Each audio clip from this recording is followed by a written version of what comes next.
Hello बच्चों, नमस्कार। क्या हाल चाल? तो कैसे हैं आप सब लोग? Good evening, good evening. चेटें अटकी हुई है, थोड़ा सा इनको वो करो। ऐसा नहीं है कि तीन ही बच्चे हैं। खुशी, शिवांगी, देवयानी, प्रगति, मोनिका, ओ निधि। अबे कोई लड़कों भी आयो है क्लास में,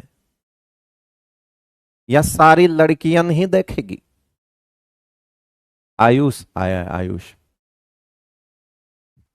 साजिद भाई भी आए हैं।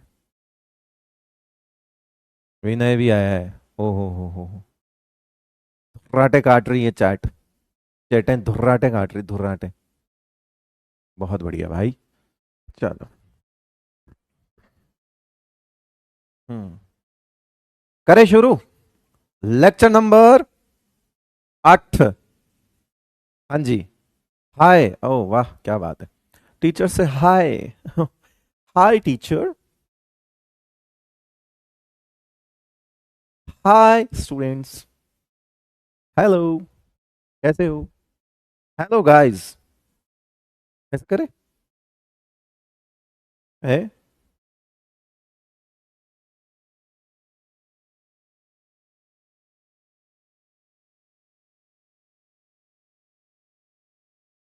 Good evening to everyone. Low voice. देखना वॉइस। लाल नहीं हो रहा है क्या? लाल हो रहा है। हाँ, हमारे यहाँ तो लाल हो रहा है, तुम्हारा लाल नहीं हो रहा। हमारे यहाँ एक सिस्टम है, इसमें लाल होता है मतलब आवाज एकदम। हाँ। खींच के जा रही है। मीटर पाड़ रखे हैं आवाज ने हमारे यहाँ तो। फोन बदलो। और कुछ नहीं तो स्पीकर साफ करो उसका। हाँ। खराब हो गया वो। मेल जम गया उसमें। अंट संट जगह लेके जाते हो उसको। चलो भाई, शुरू करते हैं। आज हम पढ़ेंगे एटॉमिक रेडियस, जिसका थोड़ा बहुत अंदाजा आपको पहले से है। हमने जो कुछ पढ़ा है उसका अंदाजा आपको, मतलब ठीक है, कम ज्यादा वाली बात नहीं कर रहा हूं मैं। कैसे बढ़ेगी कैसे घटेगी उसका अंदाजा आपको है, बट एटॉमिक रेडियस होती क्या है ये चीज आप अच्छे से जानते हो। बताओ, क्या है ये एटॉमिक रेडियस? क्या बोलते हो तुम इस एटॉमिक रेडियस को? एक अभी लिखना नहीं, अभी कोई नोट नहीं करेगा। पहले ये देखो, मैंने एक एटम लिया लिया। एटम का सेंटर पॉइंट क्या होता है बेटा? न्यूक्लियस। एटम का सेंटर पॉइंट क्या होता है? न्यूक्लियस। इस एटम के सेंटर पॉइंट से, एटम का सेंटर पॉइंट क्या होता है? न्यूक्लियस होता है। इस सेंटर पॉइंट से सबसे बाहर वाला, अच्छा इसके चारों तरफ, इसके चारों तरफ कौन है? इसके चारों तरफ कौन है? इलेक्ट्रॉन। ऐसा एक डायग्राम भी बना हुआ देखा होगा आपने। ठीक है, ऐसा एक डायग्राम भी बना हुआ देखा होगा। हाइजेनबर्ग अनसर्टेनिटी प्रिंसिपल ने हमें ये बताया, ये इस तरह का एक डायग्राम देखा होगा। तो इसके चारों तरफ क्या है? इलेक्ट्रॉन है, इस तरह से। तो अभी तुम ऐसे अज्यूम कर रहे हो, अभी तुम ऐसे ही अज्यूम कर रहे हो कि एटम ऐसा है भाई, और यहां पे बैठा है एक इलेक्ट्रॉन, और सबसे आखिरी वाले इलेक्ट्रॉन की जो डिस्टेंस है वो आर है। बस बात खत्म सर, हम निकाल लेंगे। तो मैंने तुमको बोला कि जा रे भाई एक एटम का वो निकाल क्या, कह रहे क्या कि वो जो होता है ना, वो निकाल क्या? अरे क्या कह रहे? रेडियस निकाल के आ। क्या बोलोगे? रेडियस निकाल। तो आपने पूछा एटम स्फेरिकल, बोले हाँ। तो एक स्पीयर की जो है वो हम अभी तुरंत निकाल देंगे। तो मैंने कहा क्या टेनिस बॉल की रेडियस निकालने जा रहा है क्या बेटा? एटम है वो। क्या है वो? एटम है। एटम की साइज बहुत स्मॉल होती है। एटम की साइज क्या होती है बेटा? बहुत स्मॉल होती है, बहुत ज्यादा, है ना। रेडियस जो है वो एटम की जो है वो साइज इतनी कम होती है। और प्लस दूसरी बात, एटम फ्री स्टेट में एग्जिस्ट करता नहीं है। ठीक है, एटम जो है वो फ्री स्टेट में एग्जिस्ट करता नहीं है। यानी कि आपको कुल मिला के ऐसा कोई चीज ही नहीं मिलेगी। ये तो हमारे इमेजिनेशन है कि हम इसको ऐसा मानते हैं। और अगर इमेजिन करोगे तो इमेजिनेशन में तो यही होगा कि भैया न्यूक्लियस से लेके आखिरी इलेक्ट्रॉन तक की डिस्टेंस को ही रेडियस कहेंगे। ठीक है, थ्योरेटिकली ये बात बोलना सही है, एकदम सही है। लेकिन मैं कह रहा हूं प्रैक्टिकली इसको मेजर कैसे करें? अरे प्रैक्टिकल में तो मेजर करना पड़ेगा ना। अगर किसी एटम की रेडियस पता करनी है तो डेफिनेटली उसको मेजर करना आना चाहिए। तो मेजरमेंट की बात जब आई तो तुम ये ढूंढने गए तो तुमको मिला नहीं। तुम में से कोई एक ऐसा आया, कह रहा है मैं ले आया एटम, ले आया ले आया ले आया ले आया ले आया। अरे सर अपने पास एटम, क्या बात करते हो? मैंने कहा क्या बात कर रहा? हाँ मैं ले आया एक एटम। चलो मान लिया एक बार के लिए किसी ने इस एटम को आइसोलेट कर लिया। मान लिया एटम को क्या कर लिया? आइसोलेट कर लिया। एक एटम को आइसोलेट कर लिया। लेकिन उसके सामने जो दूसरी समस्या, पहली समस्या एटम को आइसोलेट करना मुश्किल है, सिंगल एटम ढूंढना, ऐसे सिंगल एटम मिलेगा ही नहीं आपको, सिंगल एटम अलग नहीं होता, मतलब अलग से उसका आइसोलेशन पॉसिबल नहीं है, वो हमेशा किसी न किसी कंपाउंड बॉन्ड वगैरह बना के रखते हैं अंदर, बिटाओ रिएक्टिव होते हैं, सिंगल नहीं मिलते। आपने कहा नहीं मैं लेके आया हूं, मैंने इसके दो झापड़ मारी, एक बोला मैं अलग हो जाऊंगा, अलग आ गया। तो आपके सामने दूसरी टास्क आई क्या, कि अगर सोचो आपको ये वाला पॉइंट पता है, बिल्कुल पता है, लेकिन अगर आपको ये वाला पॉइंट पता ही ना हो कि कहां है, मतलब मैं ये बोलूं कि तू यहां से, मैं आपको दो पॉइंट के बीच की डिस्टेंस नापने को बोलूं, ठीक है, तो आप बोलोगे कि हाँ ठीक है सर नाप लेंगे, कोई दिक्कत नहीं। आप यहां से चलना शुरू करते हैं, आप यहां से चलना शुरू करते हैं इधर, तो आगे कोई एक पॉइंट होगा, अगर वो पॉइंट दिखे ही ना तो आप ये डिस्टेंस नाप पाओगे क्या, ये वाली जो डिस्टेंस है इसको मेजर कर पाओगे क्या, नहीं कर पाओगे। सेम प्रॉब्लम यहीं आई कि एक बार के लिए अगर आप एटम, मेरी बात सुन लो बेटा, एक बार के लिए अगर आपने एटम को आइसोलेट कर लिया, ऐसा इमेजिन कर लिया कि ठीक है चलो हम तो ले आते हैं, कर लिया ऐसा आपने, मान लिया चलो ठीक है, ऐसा मान लिया, लेकिन अब अगली समस्या क्या आएगी कि हाइजेनबर्ग अनसर्टेनिटी प्रिंसिपल, याद आ रहा है कुछ, हाइजेनबर्ग अनसर्टेनिटी प्रिंसिपल ये कहता है कि there is no sharp boundary of an atom, कह रहा है कि इसकी जो बाउंड्री होती है ना वो शार्प बाउंड्री नहीं होती। आपने ऐसा वाला एक चित्र देखा होगा, आपने ऐसा एक चित्र देखा होगा कि ये जो इलेक्ट्रॉन है, ऐसा ऐसा ऐसा चित्र जरूर देखा होगा आपने। हाइजेनबर्ग एक साइंटिस्ट था, उसने कहा कि इलेक्ट्रॉन की पोजीशन और इलेक्ट्रॉन की वेलोसिटी, वापस बोलो क्या, इलेक्ट्रॉन की पोजीशन और इलेक्ट्रॉन की पोजीशन दोनों ही निश्चित नहीं होती, अनसर्टेन होती है, इसीलिए उसका नाम है हाइजेनबर्ग अनसर्टेनिटी प्रिंसिपल। अनसर्टेन का मतलब होता है निश्चित नहीं होना, फिक्स नहीं होना। तो उसने कहा कि भैया ऐसा समझा रखा था, अब तुम ढूंढ रहे हो उस इलेक्ट्रॉन को, वो तुम्हें मिल नहीं रहा, तुम ढूंढ रहे हो उस इलेक्ट्रॉन को, वो तुम्हें मिल नहीं रहा, यानी कि तुम ढूंढ रहे हो इस पॉइंट को, ये तुम्हें मिल नहीं रहा, तुम ढूंढ रहे हो, तुमको तुमको ये वाला पॉइंट पता है, ये वाला पॉइंट पता नहीं है, तो रेडियस कैसे नापोगे। तो दो बड़ी समस्याएं जो कि एनसीईआरटी में लिखा हुआ भी है कि सिंगल एटम की रेडियस मेजर क्यों नहीं की जा सकती, उसमें उन्होंने पहला पॉइंट लिखा हुआ है कि एटम की साइज वेरी स्मॉल होती है, बहुत छोटी होती है, आइसोलेशन पॉसिबल नहीं होता। दूसरा कि एटम की जो बाउंड्री होती है, और एटम की बाउंड्री क्या होती है, नेगेटिव चार्ज, नेगेटिव चार्ज किस वजह से, इलेक्ट्रॉन्स की वजह से, एटम की जो बाउंड्री होती है वो शार्प नहीं होती, शार्प होने का मतलब है फिक्स्ड नहीं होना, ये शार्प बाउंड्री, अब ये आपने बनाया, इमेजिन किया शार्प बाउंड्री, ऐसा होता नहीं है ना, तो आपने फिर ऐसी ऐसी बाउंड्री, अब ऐसी ऐसी बाउंड्री में आप रेडियस कैसे निकालोगे जब उस इलेक्ट्रॉन की वेलोसिटी और इस इलेक्ट्रॉन की पोजीशन ही नहीं पता। यानी सिंपल सी भाषा में मैं ये बोलूं, सिंपल सी भाषा में अगर आपको ये समझ में आया हो कि आपको ये वाला पॉइंट तो दिखाई दे रहा है, लेकिन आपको यहां ये पॉइंट दिखाई नहीं दे रहा है, तो आप इस रेडियस को मेजर कैसे करोगे। बोले सर नहीं कर सकते, बोले आखिरी पॉइंट नहीं है। तो sir only one practical approach जो कि पॉसिबल है, केवल एक प्रैक्टिकल अप्रोच पॉसिबल है, एनसीईआरटी ने साफ साफ लिखा हुआ है कि उससे हम मेजर कर सकते हैं। तो सब लोगों ने पूछा क्या, कैसे कैसे कैसे, बताओ बताओ, तरीका तो है। तो पहले ही बोला कि देखो जो तरीका है उससे एग्जैक्ट रेडियस तो नहीं आएगी, लेकिन उतनी आ जाएगी, लगभग उतनी आ जाएगी जितना तुम चाहते हो। हम क्या चाहते हैं कि एक न्यूक्लियस से इस इलेक्ट्रॉन तक की डिस्टेंस को ही हम डेफिनेटली रेडियस बोलेंगे, राइट, हम यही चाहते हैं। अब ऐसा तरीका जिससे ये वैल्यू एग्जैक्ट तो नहीं आए लेकिन बिल्कुल आसपास आ जाए, अप्रोक्सीमेटली आ जाए। अब अप्रोक्सीमेटली अगर कैसे आएगा, तो सोचो कि दिमाग लगाओ कि अगर हम एटम बॉन्ड बनाता है, आपको पता है कि एटम फ्री नहीं मिलता, ये हमारे लिए अच्छी बात होगी। तो एटम क्या करता है, बॉन्ड बनाता है, तो इसके पास एक और एटम होगा, इसके पास एक और एटम होगा, ठीक है, ऐसे समझो, इसके पास एक और एटम होगा, और ये दो एटम के बीच की जो डिस्टेंस है ना, ये डिपेंड करती है कि किस तरह का बॉन्ड बना हुआ है। मतलब उनके बीच में बॉन्ड है कैसा, अलग अलग टाइप के बॉन्ड होते हैं, तो अलग अलग डिस्टेंस हो सकती है इस एटम ए और दूसरे एटम ए के बीच में, अलग अलग हो सकती है डिस्टेंस।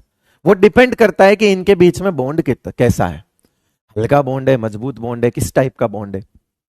तो जिस टाइप का बॉन्ड है उस टाइप की रेडियस हम नाम दे देंगे। अब क्या होगा, प्रैक्टिकली सोचो कि अगर ये वाला पॉइंट तो तुमको इस एटम का भी पता होगा बेटा, न्यूक्लियस तो सबका पता, रदरफोर्ड ने ही बता दिया था कि जहां से रिटर्न आ गए थे वापस, वो बीच में कोई एक चीज है, तो वो बीच वाली चीज क्या है, न्यूक्लियस है, याद आ रहा है। तो इसका मतलब है आप सेंटर पॉइंट तो इसका भी जानते हो, सेंटर पॉइंट इसका भी जानते हो। इसको इस एग्जांपल से भी समझते हैं कि हमको यहां से यहां तक की डिस्टेंस नापनी थी। अब जरा सोचना, मेरे पास यहां पे एक चीज और है, मेरे को ये वाली डिस्टेंस भी पता है, ये रहा न्यूक्लियस और ये रहा यहां पे एक न्यूक्लियस। मुझे न्यूक्लियस से यहां तक की डिस्टेंस निकालनी थी, मैं नहीं निकाल पाया बिकॉज ये वाला पॉइंट मुझे विजिबल ही नहीं है। लेकिन मैं पास में, मैंने क्या किया, मैंने कहा कि चलो ये न्यूक्लियस है और यहां न्यूक्लियस है, इसको क्या बोलते हैं बेटा, यहां से यहां तक के डिस्टेंस को डी बोलते हैं। मतलब ये जो न्यूक्लियस है इससे लेके यहां तक, अब आप दो न्यूक्लियस के बीच की डिस्टेंस निकाल सकते हो, दो न्यूक्लियस के बीच की डिस्टेंस निकाल सकते हो। और अगर आप सोचो उसका अगर आप हाफ कर दो तो वो लगभग आपके वही आ जाएगा जो आप चाहते थे, लगभग आएगा, एग्जैक्ट नहीं आएगा, लगभग आएगा। ये देखो, अगर इंटर न्यूक्लियर डिस्टेंस को हम आधा कर दें, इंटर मतलब क्या होता है, अलग अलग, न्यूक्लियर मतलब न्यूक्लियस, इंटर न्यूक्लियर डिस्टेंस का मतलब होता है दो एडजेसेंट एटम के न्यूक्लियस के बीच की डिस्टेंस।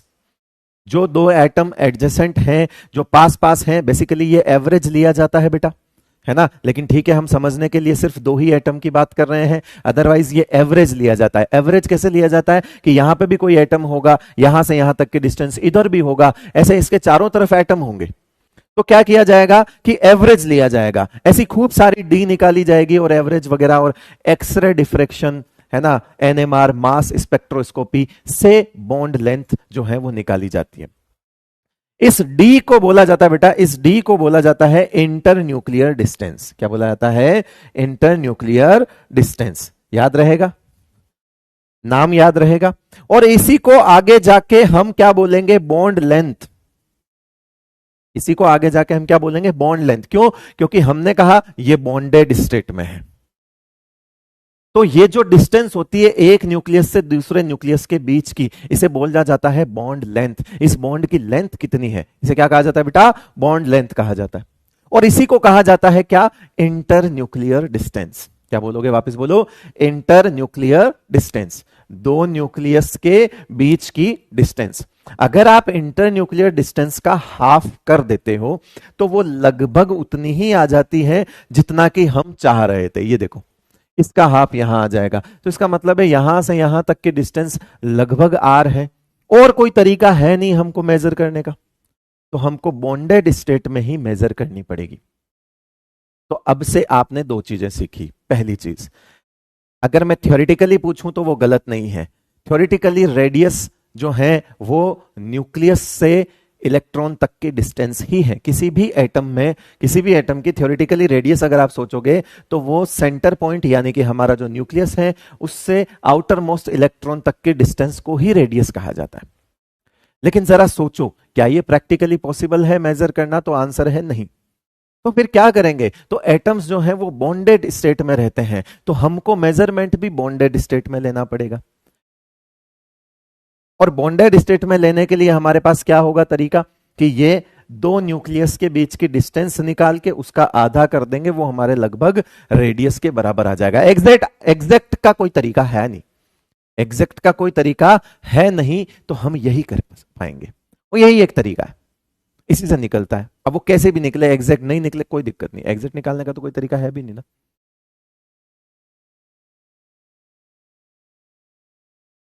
नोट नहीं करना है अभी, ठीक है, ठीक है। क्योंकि हाँ, एक बच्चा बोल रहा है कि इनर्ट गैस को कैसे नापते हैं, तो बेटा इनर्ट गैस में भी जो एटम होते हैं ना, वो अलग नहीं होता है। एक ऐसे तो इसको इन एटम के बीच में भी डिस्टेंस भले ही ज्यादा होगी, मान लिया मैंने, इनर्ट गैस है, ये रहा इनर्ट गैस, आप ये कहते हो कि इनर्ट गैस एटॉमिक स्टेट में रहना पसंद करती है। एक्चुअली एक इनर्ट गैस के एटम, जैसे ये मान लिया हीलियम है और ये दूसरा हीलियम है, एक हीलियम और एक हीलियम के बीच में इतना ज्यादा गैप होता है कि हम उसे कंसीडर कर लेते हैं कि चलो ये एटॉमिक स्टेट में ही रहती है। इनके बीच में जो फोर्स ऑफ अट्रैक्शन है वो बहुत वीक होता है बेटा, वेरी वीक, इतना स्ट्रांग नहीं होता है कि वो एकदम पास पास दिखेंगे। इनके बीच में फोर्स ऑफ अट्रैक्शन बहुत वीक होता है, जिसे हम वंडरवॉल कहते हैं। अभी आगे आएंगे सारे शब्द, वंडरवॉल फोर्स। तो ये होते ही इतने दूर हैं कि हमें लगता है कि ठीक है ये मतलब नेग्लिजिबल फोर्स ऑफ अट्रैक्शन होता है इनमें। इनमें क्या होता है बेटा? Negligible force of attraction, negligible. लेकिन पता है नेग्लिजिबल होने के बावजूद हम इनको भी बॉन्डेड स्टेट में ही करेंगे, इनको भी क्या करेंगे? हम बॉन्डेड स्टेट में ही नापेंगे, भले ही ये वंडरवॉल फोर्स क्यों ना हो, है तो आखिर बॉन्ड ना। अब ये मजबूत बॉन्ड मान लो, ये हल्का बॉन्ड मान लो, लेकिन बॉन्ड तो बॉन्ड है। अब बॉन्ड है तो इसका मतलब है इनके बीच में कनेक्शन तो है। अब जो कनेक्शन होगा उस कनेक्शन का नाम यहां पर भी डी ही होगा, यानी कि इंटरन्यूक्लियर डिस्टेंस डीवी कर देंगे हम, यानी कि इंटरन्यूक्लियर डिस्टेंस वंडरवॉल फोर्स वाली। अभी आगे हम इनको, ये कॉमन बताया मैंने, किसी बच्चे ने सवाल पूछ लिया इसलिए मैं यहां पर बता रहा हूं, अभी कुछ भी नोट नहीं करना। तो आप खुद सोचो कि जहां पर इंटरन्यूक्लियर डिस्टेंस, जहां पर इंटरन्यूक्लियर डिस्टेंस ज्यादा होगी वहां पर उसका हाफ भी, वहां पर उसका आधा करोगे तो वो भी क्या होगा? जल्दी जल्दी जल्दी बताओ, जल्दी बताओ। नोट नहीं करना है अभी, कुछ नोट नहीं करना, अभी सिर्फ लर्निंग चल रही, लर्निंग।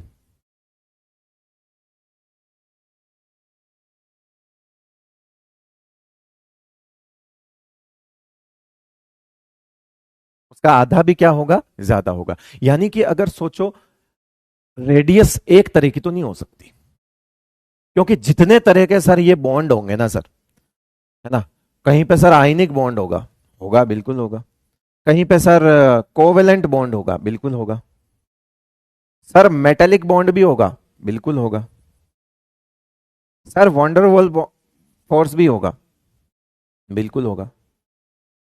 तो अगर ये फोर्स ऑफ अट्रैक्शन एक जैसे नहीं है तो ये डिस्टेंस भी एक जैसी तो नहीं होगी। तो मैंने ये कहा भी था इसको समझाते हुए कि ये डिस्टेंस इस बात पर भी डिपेंड करती है कि बीच वाला बॉन्ड कौन सा है, हल्का है, स्ट्रोंग है, वीक है, क्या है। मैंने कहा था ना, समझाया था। तो इसका मतलब है कि सर ये फिर हमारी जो इंटरन्यूक्लियर डिस्टेंस है ये तो अलग अलग आएगी, तो बिल्कुल आएगी। तो किस पर डिपेंड करेगी? तो वो डिपेंड करेगी इस तरह के बॉन्ड पे कि बॉन्ड कौन सा है, उन दो एटम्स के बीच में बॉन्ड कौन सा है। क्या वो दो मेटल के बीच में बॉन्ड है? ये एटम अगर मेटल है और ये एटम भी अगर मेटल है तो इनके बीच का बॉन्ड मेटेलिक होगा। ये अगर कैटायन है और ये अगर एनायन है तो इनके बीच का बॉन्ड आयनिक होगा, प्लस माइनस के बीच का बॉन्ड, है ना, उसमें से एक मेटल होता है और एक नॉन मेटल होता है, तो वो आयनिक बॉन्ड होगा। सर कोवेलेंट, अगर ये भी नॉन मेटल है, ये भी नॉन मेटल है, जैसे ये क्लोरीन मान लो, ये क्लोरीन मान लो, तो सर इनके बीच में, तो इनके बीच में कोवेलेंट बॉन्ड होता है बेटा। अगर ये इनर्ट गैसेस हैं तो इनके बीच में वंडरवॉल फोर्स होता है, या फिर मॉलिक्यूलर स्टेट में भी वंडरवॉल फोर्स होता है। आप समझना मेरी बात को। ये रहा क्लोरीन क्लोरीन का बॉन्ड, ये Cl2 मॉलिक्यूल है। अगर आप एटम एटम के बीच में बॉन्ड निकालोगे, हीलियम हीलियम के बीच का बॉन्ड निकालोगे, तो ये वीक वंडरवॉल फोर्स होगा। अभी कुछ भी नोट नहीं करना है, सब सिखा रहा हूं, चीजें क्लियर कर रहा हूं। अभी एक बार के लिए कंफ्यूजन भी हो सकता है, लेकिन सब्र करो, पेशेंस रखो, ठीक है। 10 मिनट का पेशेंस आगे आपकी चीजें आसान कर देगा। ये वीक वंडरवॉल फोर्स है। ये तुमने किस किस के बीच में देखा? एटम एटम के बीच में। किस किस के बीच में देखा बेटा? एटम एटम के बीच में। ये जो वंडरवॉल फोर्स होता है ना बेटा, ये मॉलिक्यूल्स के बीच में भी ऑपरेट होता है। ये मॉलिक्यूल किसको बोलते हैं? एटम प्लस एटम, ऐसे समझो। एक एटम होता है, एटम से बड़ी जो चीजें होती है ना, एटम अगर किसी के साथ बॉन्ड बनाता है तो उसको कंपाउंड्स बोल सकते हैं, मॉलिक्यूल्स बोल सकते हैं। मतलब एटम से बड़ी यूनिट है बेसिकली मॉलिक्यूल, जिसमें एक से ज्यादा एटम होंगे। सर सिर्फ दो होंगे? नहीं, ज्यादा भी हो सकता है। तो एक एटम है तब तक तो आप उसको एटम बोल रहे हो, लेकिन अगर एक से ज्यादा एटम है तो वो कंपाउंड हो सकता है, मॉलिक्यूल हो सकता है। ये जो कंपाउंड्स हैं, ये मॉलिक्यूल्स हैं, ये क्या है? ये टर्म है जिसमें एक से ज्यादा एटम्स होते हैं। तो यहां पर एक से ज्यादा एटम हो गया। अब आप इस Cl2 को क्या बोलोगे? एटम बोलोगे? Cl2 इज एटम और मॉलिक्यूल? जल्दी बताओ, Cl2 क्या है? Cl2 एटम है या मॉलिक्यूल है? तो आंसर है सर मॉलिक्यूल है ये तो, क्योंकि एक से ज्यादा एटम हो गया। तुम ऐसा एक ही मॉलिक्यूल होगा क्या? नहीं, तो ऐसे तो और मॉलिक्यूल होंगे, यानी कि बगल में बैठा एक Cl और होगा, तो ये Cl2 हो गया। अब इनके बीच में भी कौन सा फोर्स होता है आपको पता है? इनके बीच में भी वीक वंडरवॉल फोर्स होता है। इनके बीच में भी क्या फोर्स होता है बेटा? वीक वंडरवॉल फोर्स होता है इनके बीच में भी। यानी कि देखो, अब आपके सामने जो कंफ्यूजन है वो वंडरवॉल फोर्स को लेके ही है। तो वंडरवॉल फोर्स दो जगह ऑपरेट करता है। अगर आप सिर्फ एटम एटम के बीच में ऑपरेट करवाना चाहते हो तो वो एक ही जगह है, और वो है नोबल गैसेस, इनर्ट गैसेस, कि जहां पर एटॉमिक स्टेट में वंडरवॉल फोर्स ऑपरेट होता है। दो एटम के बीच में जहां पर वंडरवॉल फोर्स ऑपरेट होता है वो फिर इनर्ट गैस का ही केस होता है, क्योंकि ये सिंगल एटम है। ये देखो, single atom single atom, atom atom के बीच में जहां पर वंडरवॉल फोर्स ऑपरेट होगा वो फिर इनर्ट गैस ही होगी। लेकिन अगर मॉलिक्यूल है, ये मॉलिक्यूल Cl2 है, ये मॉलिक्यूल Cl2 है, तो मॉलिक्यूल्स के बीच में भी वंडरवॉल फोर्स ऑपरेट होता है। इस क्लोरीन और इस क्लोरीन के बीच में तो बेटा कोवेलेंट रेडियस है। मैं इन दोनों के बीच की डिस्टेंस की बात ही नहीं कर रहा हूं, मैं बात कर रहा हूं इन दो का एक सेंटर पॉइंट उठाओ। आपके एनसीईआरटी में एक डायग्राम बनाओ। किस किस के पास एनसीईआरटी है? अगला चैप्टर खोलोगे केमिकल बॉन्डिंग, वहां पर एक डायग्राम बना हुआ है बेटा, शायद केमिकल बॉन्डिंग में ही है, मेरे ख्याल से एनसीईआरटी में देख लेना एक बार। उसमें Cl2 के बीच में भी वंडरवॉल रेडियस बता रखी है, एक बार चेक कर लेना। ठीक है, हम तो पढ़ेंगे ही, पर अभी चीजें आपने खूब सारी, कुल मिला के मेरा इस स्लाइड से आपको जो कुछ सिखाना था वो ये था कि हम करने वाले क्या है, हम इंटर न्यूक्लियर डिस्टेंस निकालने वाले हैं। सिंपल सा फंडा बता दो। और हम इंटर न्यूक्लियर डिस्टेंस जो कि अलग अलग हो सकती है, depend on bond, type of bond. ये डी आयनिक, कोवेलेंट, मेटेलिक, वंडरवॉल अलग अलग हो सकता है। अब अगर डी अलग अलग होगा, यानी कि जो इंटर न्यूक्लियर डिस्टेंस है अगर वो अलग अलग होगा, तो जाहिर सी बात है रेडियस भी अलग अलग आएगी। इसीलिए सबसे पहली चीज हमने जो इस स्लाइड से ये सीखी है कि ये सीखी कि भाई रेडियस एक तरह की तो नहीं होती, रेडियस भी उतनी तरह की होती है जितने तरह के बॉन्ड होते हैं। क्लियर है भाई? तो क्या क्या सीख लिया आपने वो हम नेक्स्ट स्लाइड में करते हैं। ठीक है भाई, चलो। ग्रेफाइट अलग चीज, ग्रेफाइट तो बेटा मतलब ग्रेफाइट में आप कार्बन कार्बन के बॉन्ड तो कोवेलेंट हैं, और फिर एक लेयर से दूसरी लेयर के बीच में वीक वंडरवॉल फोर्स है। तो ग्रेफाइट वाली चीज अलग है, वहां पर दो तरह के बॉन्ड है, एक कार्बन से दूसरे कार्बन, नीचे ऊपर की लेयर से नीचे लेयर, इस लेयर के कार्बन से नीचे वाली लेयर के कार्बन का बॉन्ड वंडरवॉल है, और लेयर के अंदर जो रिंग्स बनी हुई है छह छह कार्बन की सब जगह, उनके बीच में कोवेलेंट बॉन्ड है। ठीक है, तो ये बहुत आगे की बात है, बहुत आगे की बात है। अभी मैं बोलूंगा तुम कंफ्यूज हो जाओगे, इसलिए रहने दो, उसे छोड़ो अभी। ठीक है, अगर बेसिक चीजें समझ आ जाएगी तो आगे जाके वो चीजें भी समझ आ ही जाएगी। यस, अब हेडिंग लगाओ आप, अब हेडिंग लगाओ आप, और हेडिंग में सबसे पहले जो आप लिखोगे वो ये लिखोगे कि radius of single atom can not be measure. क्या लिखोगे आप? कि हम सिंगल एटम की रेडियस जो है वो क्या नहीं कर सकते बेटा? मेजर नहीं कर सकते।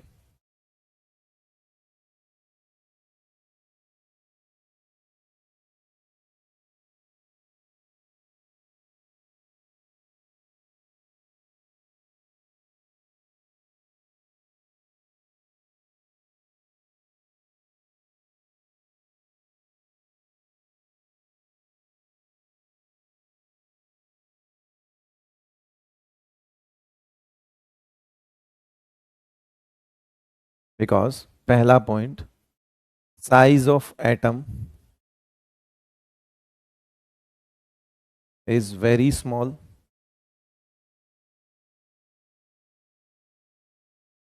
डिफिकल्ट टू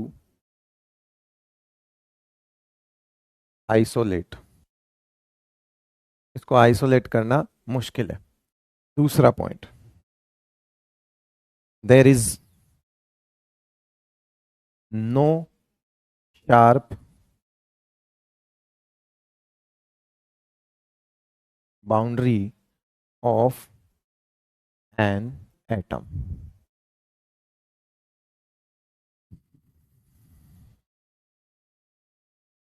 देखो भाई, सबसे पहली चीज हमने जो सीखी वो लिख दी, और ये कहीं एनसीईआरटी में भी पॉइंट लिखा हुआ है कि radius of single atom can not be measure because single atom जो है वो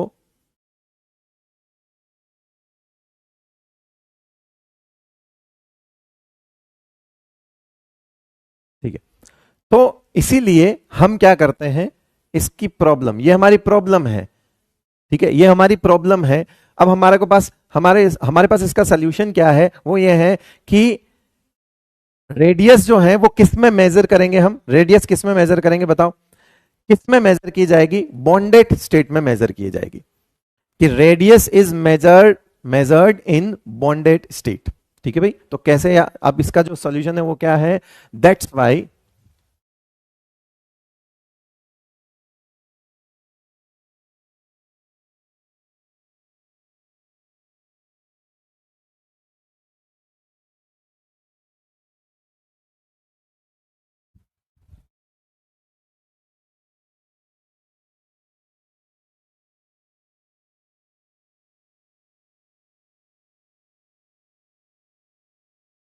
या बॉन्डेड स्टेट ही लिख दो।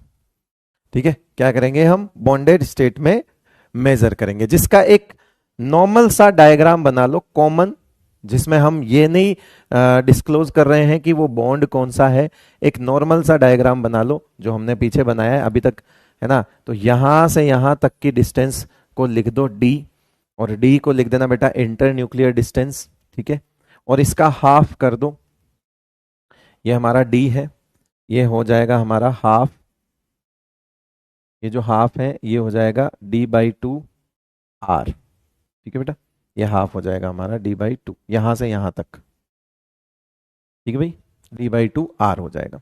तो r हमारा हो गया सीधा सीधा d/2, और d क्या है, तो इंटर न्यूक्लियर डिस्टेंस है, वापस लिख दो।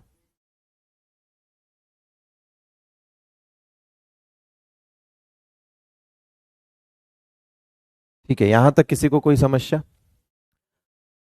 यहां तक तो हमको समझ आ गई भाई। यहां से क्या क्या सवाल बन सकता है नीट में, वो यहाँ 2-3 पॉइंट से बन सकता है कि भाई ऐसा क्यों नहीं कर सकते हम, है ना, ऐसा क्यों नहीं कर सकते। तो ऐसा इसलिए नहीं कर सकते क्योंकि एटम की साइज जो है वो बहुत ज्यादा छोटी होती है। एटम की साइज क्या होती है बेटा, बहुत ज्यादा छोटी होती है। फटाफट नोट करो इसको, फिर आगे बढ़ते हैं। आपके एनसीईआरटी में लिखा हुआ है ये पॉइंट, है ना, ये बहुत छोटी सी बात है, बेसिक सी बात है, पर लिखा हुआ जरूर है।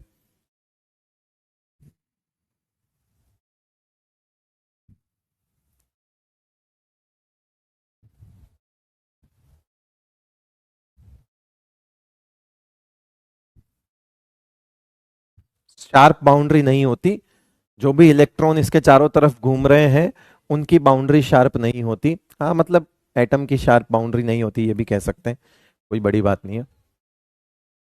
ठीक है भाई, हाँ साइज बहुत स्मॉल होती है, साइज भी बहुत स्मॉल होती है। मतलब मेरे ख्याल से 1.2 एंगस्ट्रम वगैरह लिखा होता है किताबों में, 1.2 एंगस्ट्रम लगभग, लगभग 1.2 एंगस्ट्रम लिखा होता है, जिसको अगर आप मीटर में निकालो तो 10⁻⁻10 कर देना, बहुत छोटा होता है ना? लगभग 1.2 एंगस्ट्रम, ये बहुत छोटी साइज होती है। अगर आप इसको मीटर में निकालने जाओगे तो इंटू 10⁻⁻10 करना पड़ेगा आपको। शार्प मतलब,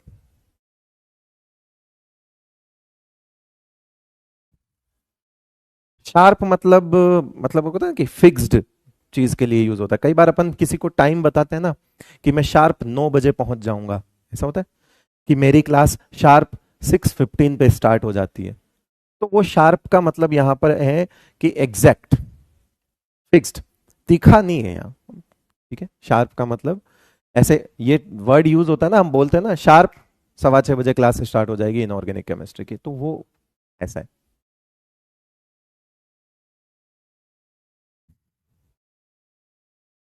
जय जगन्नाथ। हाँ एक्यूरेट बोल सकते हो, शार्प को एक्यूरेट बोल सकते हो। ऐसे शार्प को वही मत समझो कि भैया हम तो चाकू ही मानेंगे, तलवार ही मानेंगे, ऐसा नहीं है बेटा। एक्चुअल हो सकता है, एग्जैक्ट हो सकता है। आइसोलेट का मतलब होता है अलग करना, आइसोलेट का मतलब होता है अलग करना। ये शब्द तो आप लोग अपनी डेली लाइफ में यूज करते हो यार, काफी आइसोलेट जो है वो फील कर रहा हूँ आजकल, आइसोलेटेड फील कर रहा हूँ, लेफ्ट आउट फील कर रहा हूँ, अलग हो जाना, उसको आइसोलेट बोलते हैं। ये शब्द तो आपको आते हैं, रील्स तो आप बहुत देखते हो, शब्द भी सीख लिया करो।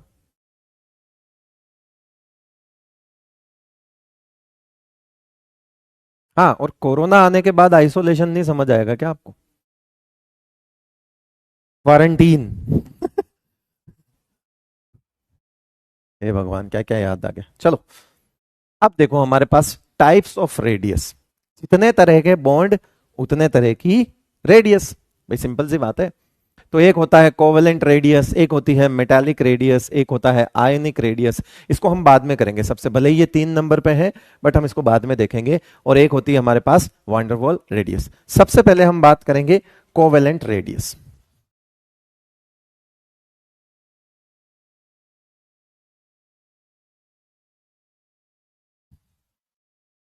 देखो एनसीईआरटी में जो जो लिखा है ना वही लिखवाऊंगा, क्यों? क्योंकि देखो अगर मैं बहुत सारी चीजें एक साथ पढ़ा दूंगा, समझा दूंगा, मिक्स कर, तो तुम्हारे दिमाग का दही हो जाएगा, वो मुझे करना नहीं है। और फाइनल आंसर अल्टीमेटली एनसीईआरटी से जाता है। शब्द जो सवाल है वो खुद एनसीईआरटी से फ्रेम होके आता है, उसी की लैंग्वेज से फ्रेम होके आता है। तो इसीलिए हमको ज्यादा दिमाग लगाना नहीं है कि एनसीईआरटी ने अगर बात कम करी है तो बात हम भी कम करेंगे। ये जो कोवेलेंट रेडियस है ना, ये स्टैंडर्ड रेडियस होती है।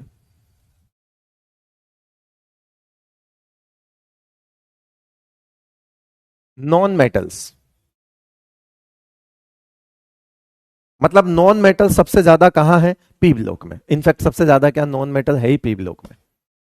आपकी पीरियोडिक टेबल में सबसे ज्यादा मिलने वाली चीजें क्या है? मेटल्स, उसके बाद नॉन मेटल्स और उसके बाद मेटलोइड्स सबसे कम होते हैं। ठीक है, तो नॉन मेटल्स भी इतने नहीं है। नॉन मेटल्स में आपका पी ब्लॉक वाला पार्ट, जो पी ब्लॉक के ऊपरी ऊपरी हिस्से वाले, जैसे पी ब्लॉक का पहला, सेकंड पीरियड, थर्ड पीरियड, है ना, max to max fourth period तक चली जाती है बात, इससे ज्यादा नहीं। नीचे आओगे तो फिर वो मेटल आना स्टार्ट हो जाते हैं, लेड, बिस्मथ, है ना, ये सब मेटलिक होना स्टार्ट हो जाते हैं। एंटीमनी, टिन, ये सब मेटल होते हैं।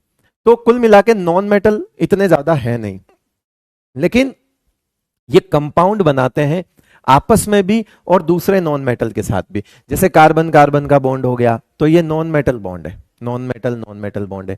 नाइट्रोजन नाइट्रोजन का बॉन्ड हो गया तो ये नॉन मेटल है। ऑक्सीजन ऑक्सीजन का बॉन्ड हो गया, नाइट्रोजन ऑक्सीजन का बॉन्ड हो गया, कार्बन ऑक्सीजन का बॉन्ड हो गया।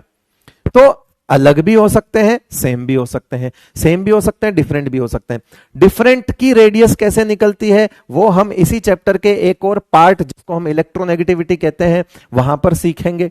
अभी हम किस पे फोकस करेंगे कि सिमिलर, जो सेम है उस पे फोकस करेंगे। कार्बन कार्बन, जैसे मान लिया कि जो दो नॉन मेटल्स हैं उनके बीच की डिस्टेंस है, तो स्टैंडर्ड रेडियस क्या होगा कि हाफ ऑफ इंटरन्यूक्लियर डिस्टेंस। इसकी रेडियस, इसका डेफिनेशन क्या लिखोगे? Half of internuclear distance present between two adjacent non metals. वापिस बोलो क्या? इस रेडियस का क्या नाम होगा, जिसको अपन ऐसे स्मॉल में क्या लिख सकते हैं बेटा? आर सी लिख दो। इसको क्या लिख दोगे आप? R C. और आर सी जो होगा वो क्या होगा? कोवेलेंट का जो इंटरन्यूक्लियर डिस्टेंस होगा उसका क्या होगा बेटा? आधा होगा। इन केस अगर वो दोनों एटम सेम है तो, जैसे कार्बन कार्बन, क्लोरीन क्लोरीन, ऐसे वाली चीजें, है ना। फॉर एग्जाम्पल जैसे, है ना, कि यहाँ पे कार्बन क्लोरीन क्लोरीन हो गया, फ्लोरीन फ्लोरीन हो गया, है ना, कार्बन कार्बन हो गया, ऑक्सीजन ऑक्सीजन हो गया, इस तरह की जो भी डिस्टेंस आएगी इसको हम डी बोलेंगे, इंटरन्यूक्लियर डिस्टेंस, और इसका आधा करेंगे तो वो क्या हो जाएगा हमारे लिए, रेडियस हो जाएगा। चलो तो इसका डायग्राम बना लो। जो कोवेलेंट बॉन्ड होता है बेटा वो आगे जाके आप पढ़ोगे कि ऑर्बिटल की मर्जिंग से बनता है, यानी कि एटम, ऑर्बिटल क्या है, जिसमें इलेक्ट्रॉन्स रहते हैं, इलेक्ट्रॉन्स क्या है, जो चारों तरफ घूमते हैं, तो इसका मतलब है ऑर्बिटल भी यही होंगे, फिर जहां पर इलेक्ट्रॉन घूम रहा है वही तो ऑर्बिटल। तुमने कहा इलेक्ट्रॉन ऑर्बिटल में रहता है, तो इसका मतलब है कि बाउंड्री क्या है, ऑर्बिटल ऑर्बिटल ही मान लो, फिर बाउंड्री और क्या है, एनर्जी लेवल होता है ऑर्बिटल, और इलेक्ट्रॉन कहां घूमता है, बोले एनर्जी लेवल में, तो इसका मतलब है ये ऑर्बिटल ही तो है। तो ऑर्बिटल में क्या होता है कि आगे जाके हम पढ़ेंगे कि कोवेलेंट बॉन्ड जो होता है ना बेटा, उसमें ओवरलैपिंग होती है। ओवरलैपिंग का मतलब होता है एक दूसरे में घुस जाना, ओवरलैप कर जाना। ऐसा बोलते हैं ना हम कि यार तू चीजों को ना, अपनी फीलिंग्स को ओवरलैप मत कर, ऐसा बोलते हैं हम। जब हम एक तरह की, मतलब हमारे दिमाग में बहुत सारी फीलिंग्स चल रही होती है और सब मिक्स हो रही होती है, तो हम ये बोलते हैं कि यार सबसे पहले तो तू अपनी फीलिंग्स को ओवरलैप करना बंद कर, ये भी है वो भी है, मिक्स हो जाना। ओवरलैपिंग का सिंपल सा मतलब क्या होता है बेटा, मिक्स हो जाना, मर्ज हो जाना। तो कोवेलेंट बॉन्ड एक ऐसा बॉन्ड होता है जिसमें मर्जिंग होती है, ये हम केमिकल बॉन्डिंग में पढ़ेंगे, मैं भगा नहीं रहा हूं, यहां पढ़ा नहीं सकता मैं ये चीज, इसलिए बोल रहा हूं। तो यहां पे क्या होगा कि यहां पर भी कोई डिस्टेंस तो निकलेगी, अरे मर्ज हो गया तो क्या हुआ, डिस्टेंस तो निकलेगी, डिस्टेंस निकलेगी, उसको डीसी बोलेंगे हम।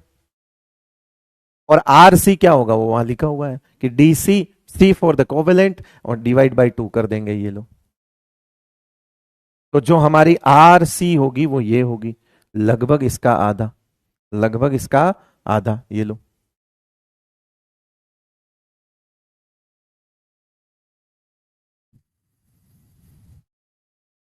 ठीक है बेटा, तो ओवरलैप होता है, बस अभी ये इतना इतना ही, आपको कोई ओवरलैपिंग पे सवाल नहीं पूछेगा, क्या होता है कोवेलेंट बॉन्ड बताओ, कुछ नहीं होता। ये पार्ट डायरेक्ट भी उड़ा सकता हूं मैं, लेकिन मैं जस्ट आपको बता रहा हूं कि कोवेलेंट बॉन्ड जो है वो कोवेलेंट रेडियस ऐसी होती है।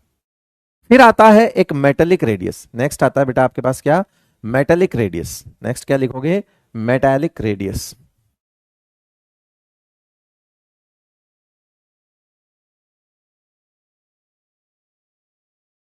इसका एक और नाम होता है क्रिस्टल रेडियस। देखो ये बड़ा अच्छा पॉइंट है, क्योंकि पूरे इनऑर्गेनिक केमिस्ट्री में मेटल मेटल का बॉन्ड हम पढ़ते ही नहीं है, है ना। तो ये जो मेटेलिक बॉन्ड होता है ना, ये होता है मेटल मेटल के बीच का बॉन्ड। अरे सर मेटल वो होते हैं जो इलेक्ट्रॉन छोड़ते हैं, मेटल क्या होता है बेटा, जो इलेक्ट्रॉन छोड़ते हैं। यहां साइड में समझाता हूं, वो वाला डायग्राम तो बनेगा ही, यहां साइड में समझाता हूं। ये मेटल ऐसे होते हैं बेटा, ये सारे मेटल्स हैं। मेटल की आदत होती है खुद तो बन जाते हैं पॉजिटिव, प्लस बन गया, ये प्लस बन गया, ये प्लस बन गया, ये प्लस बन गया। न्यूक्लियस नहीं है ये, मैं इनकी प्लस की बात कर रहा हूं, न्यूक्लियस है बट वो मैंने यहां पर प्लस को न्यूक्लियस के तौर पर रिप्रेजेंट नहीं किया है। ये प्लस क्यों बन गए कि इसने भी एक इलेक्ट्रॉन निकाल दिया, इसने भी एक इलेक्ट्रॉन निकाल दिया, इसने भी एक इलेक्ट्रॉन निकाल दिया, और जो भी इलेक्ट्रॉन इन्होंने लूज करें, जो भी इलेक्ट्रॉन इन्होंने लूज करे हैं, वो किसी पास वाले मेटल के एटम ने नहीं लिए हैं। ऐसा नहीं है कि एक ने लूज किया हो दूसरे ने खा लिया हो, ऐसा कुछ नहीं है, या दोनों ने शेयरिंग कर ली हो, ऐसा भी नहीं है। तो सर फिर ये जो सब लोग जब इलेक्ट्रॉन लूज कर रहे हैं, ये सब लोग जब इलेक्ट्रॉन लूज कर रहे हैं, तो सर ये इलेक्ट्रॉन जा कहां रहे हैं, ना तो एक दूसरे को ट्रांसफर हो रहे हैं, ना एक दूसरे को शेयरिंग में जा रहे हैं। कहां जा रहे हैं, जैसे अभी पीछे वाला बॉन्ड है ना बेटा, ये जो कोवेलेंट बॉन्ड होता है ना, यहां पर इलेक्ट्रॉन जो है शेयरिंग में आता है। शेयरिंग में कैसे आता है, वो जो कॉमन एरिया तुमको दिख रहा है ना, ओवरलैप होने के बाद जो कॉमन एरिया डेवलप हो रहा है ना, दोनों का एक कॉमन एरिया डेवलप हो रहा है, उस कॉमन एरिया में वो शेयर्ड इलेक्ट्रॉन पड़े रहते हैं कि एक तू दे एक मैं दूं, ऐसे शेयरिंग में चले जाते हैं। ऐसे शेयरिंग होती है, वो डिफरेंट डिफरेंट टाइप की शेयरिंग होती है, हम देखेंगे 2 तरह की शेयरिंग होती है, अभी नहीं। तो आप समझो कि यहां पर शेयरिंग हुई, मतलब यहां पर इलेक्ट्रॉन का हिसाब पता है कि शेयरिंग है। फिर आप जानते हो कि सोडियम एक इलेक्ट्रॉन लूज करके Na+ बन जाता है, वही एक इलेक्ट्रॉन जो है वो क्लोरीन खाकर Cl माइनस बन जाता है। अब ये प्लस और ये माइनस है, तो इसके बीच में जो बॉन्ड होता है उसे हम आयनिक कहते हैं। तो आयनिक बॉन्ड वो होता है जहां पर इलेक्ट्रॉन का कंप्लीट ट्रांसफर होता है। ये इलेक्ट्रॉन छोड़ता है, ये वाला इलेक्ट्रॉन खाता है। एक प्लस बनता है, एक माइनस बनता है, फिर इन प्लस माइनस के बीच में अपोजिट चार्जेस के बीच में जो अट्रैक्शन होता है उसे आयनिक कहते हैं। ये इतना आपने छोटी क्लास में भी पढ़ा होगा। तो यहां तो ट्रांसफर हुआ इलेक्ट्रॉन का, यहां पर शेयरिंग हुई इलेक्ट्रॉन की। तो ये जो हमारा बॉन्ड है ये क्या है? मेटेलिक बॉन्ड, जिसकी बात हम इनऑर्गेनिक में करते ही नहीं है, काम ही नहीं आता हमारे। तो ये जितनी भी बात होगी या आज के लेक्चर में होगी, इसके बाद नहीं होगी। तो जरा सोचो ये मेटेलिक है क्या? ये मेटल मेटल फिर कैसे बॉन्ड बना रहे हैं? ये मेटल और मेटल के बीच में फिर कैसा बॉन्ड है? ना तो ये ट्रांसफर हो रहे हैं, ना ये शेयरिंग में जा रहे हैं। तो आखिर ऐसा क्या हो रहा है कि ये दो मेटल्स के जो एटम हैं वो आपस में चिपके हुए हैं और एक लैटिस बना के बैठे हैं, जिसको बोलते हैं क्रिस्टल लैटिस। क्या बोलते हैं जिनको? Crystal lattice. लैटिस क्या बोलते हैं बेटा इसको? लैटिस। लैटिस का मतलब होता है, आपने लैटिस कहां देखा है? अगर आपको अज्यूम करना है लैटिस कहां देखा है, तो आपने जूस की जो दुकान देखी, जूस जूस, वहां पर मौसमी जमी हुई देखी होगी। ऑरेंजेस बोल दो, मौसमी बोल दो, देखे? कैसे देखें आपने? मौसमी ऐसे ही जमी हुई होती, इस तरह से मौसमी जमी होती, वो लैटिस है। वो क्या है बेटा? वो, उसको लैटिस समझो। मेटल मेटल मेटल किस तरह से अरेंज हो रखे हैं, अपने दिमाग में जूस की शॉप लेके आओ और दिमाग लगाओ कि वहां पर वो जो मौसमी है वो एक के ऊपर एक जमा के रखते हैं, वो वैसा लैटिस होता है। ये एटम भी इसी तरह से अरेंज होते हैं। तो क्या उन मौसमी, जो मौसमीज होती है, उनके बीच में कुछ गैप होता है? भाई उनके बीच में कुछ तो गैप होता है। ये देखो यहां पर भी खाली गैप है। क्या आप इन, यहां पर ये गैप, ये जो गैप दिख रहा है आपको, ये इस तरह के, इनको बोलते हैं वॉइड। वॉइड का मतलब होता है खाली जगह। क्या बोलते हैं बेटा इनको? वॉइड बोलते हैं। सुनते जाओ, चीजें बढ़िया सिखा रहा हूं। वॉइड, खाली जगह। वॉइड का मतलब क्या होता है? खाली जगह, जिसको हम इंटरस्टिशियल स्पेस भी कहते हैं।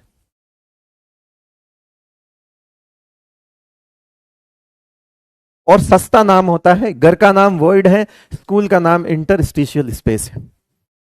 घर का नाम क्या है बेटा? वॉइड है, और इंटरस्टिशियल स्पेस जो है वो स्कूल का नाम है। जो इलेक्ट्रॉन इन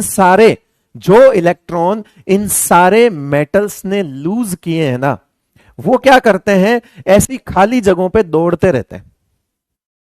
अब आप सोचो, इलेक्ट्रॉन माइनस चार्ज लेके घूमता है।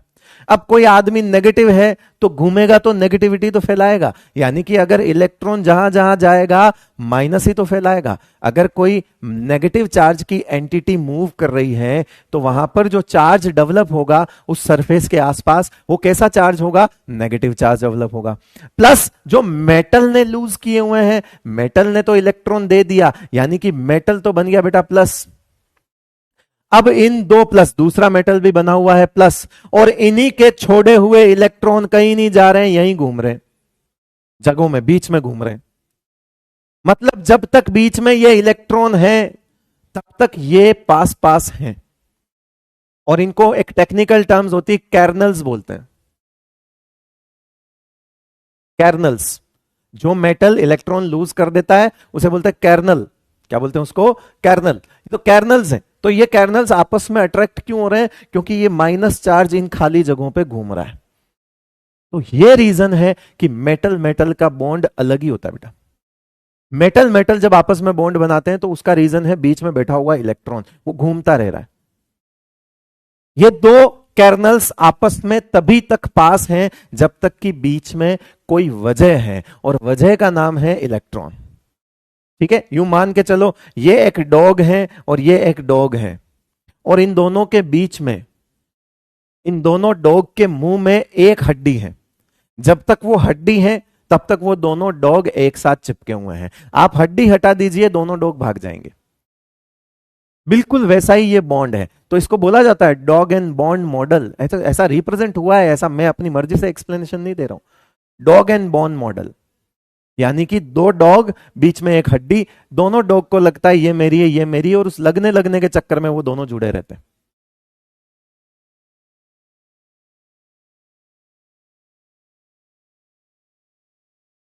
ठीक है। कुछ बच्चे कह रहे हैं रिपल्शन भी तो होगा इसमें। देखो बेटा, अल्टरनेट जो सॉरी अल्टीमेटली चीज वो डोमिनेट करेगी जो ज्यादा है। तो कहीं ना कहीं इस सिस्टम में जो भी लैटिस एग्जिस्ट कर रहा है, इसका मतलब है उस एक सिस्टम में रिपल्शन से ज्यादा अट्रैक्शन हो रहा है, इसीलिए वो एग्जिस्ट कर रहा है। आगे जाके हम पढ़ेंगे लैटिस एनर्जी, वो लैटिस एनर्जी नेगेटिव में आ रही है, इसका मतलब है वो लैटिस जो है वो स्टेबल है।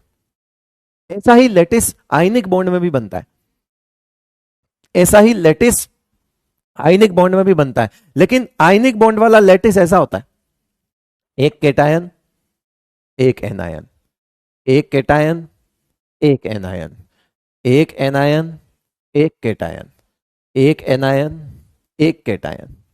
यह आयनिक बॉन्ड का लैटिस होता है। यानी कि ये रहा सोडियम, ये रहा Cl माइनस, ये रहा Cl माइनस, ये रहा सोडियम, ऐसे ही बनते। यह आयनिक लैटिस होता है। लैटिस वैसा ही है।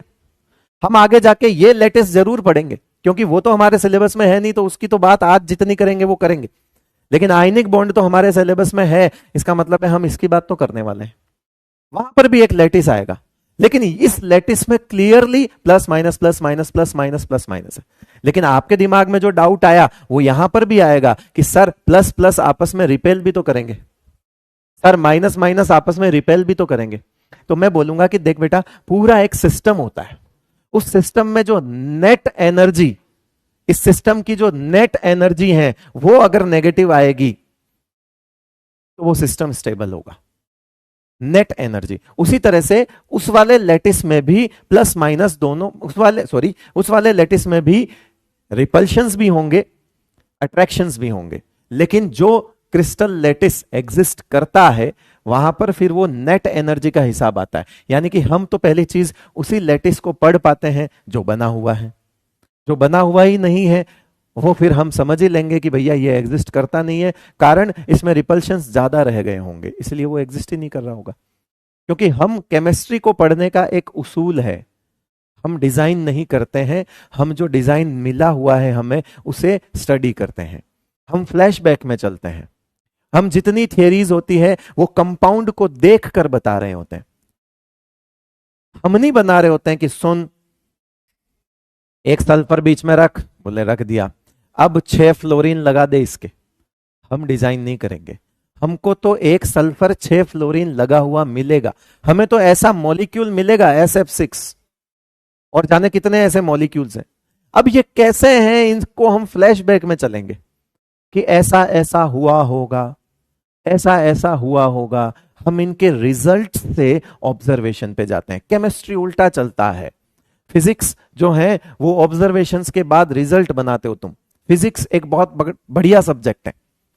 केमिस्ट्री में सबसे बड़ी दिक्कत यही है, आप अपने हिसाब से रिजल्ट नहीं बनाते, जो रिजल्ट आपको दिख रहा है उसको लेकर आप अपनी ऑब्जर्वेशंस बनाओगे, अपनी चीजें बनाओगे, अपनी थियरीज बनाओगे। सारे साइंटिस्ट ऐसे ही करते थे कि ये SF6 है भाई, ये कैसे बना बताइयो।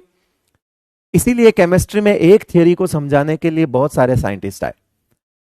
एक थियरी को समझाने के लिए बहुत सारे साइंटिस्ट क्यों बन जाते हैं, क्योंकि बात वो है कि कहानी तो सुनानी है। अब कहानी तो भैया कोई 3 आदमी है तो तीनों अलग अलग बता सकते हैं इसकी। यही कारण है कि केमिस्ट्री के अंदर एक के बाद एक के बाद एक के बाद थियरीज आती जाती है। पहले वाले का में ड्रॉबैक है, फिर दूसरे वाले के ड्रॉबैक है, फिर तीसरे वाली आज हम पढ़ रहे हैं। हो सकता हो कल आने वाली पीढ़ियां कोई और चौथी पांचवी पढ़े।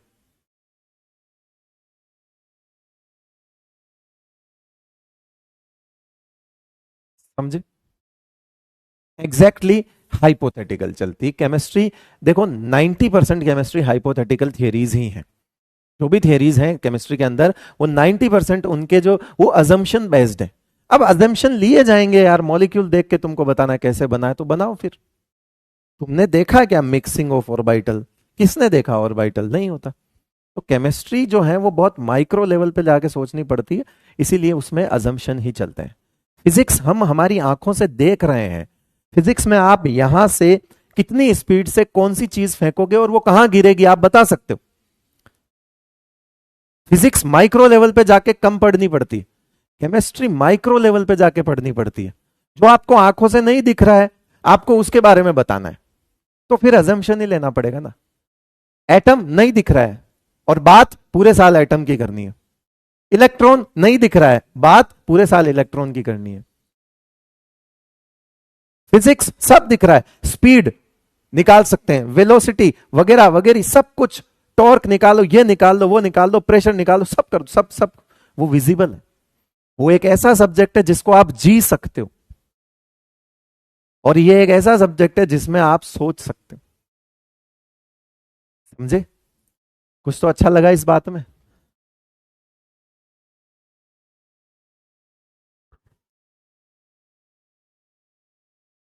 इसीलिए केमिस्ट्री को पढ़ने से पहले सबसे पहली अप्रोच यही होती है कि भैया जो किताब में लिखा है वो मानूंगा। ठीक है? क्यों? क्योंकि अगले ने भी मान के ही लिखा है।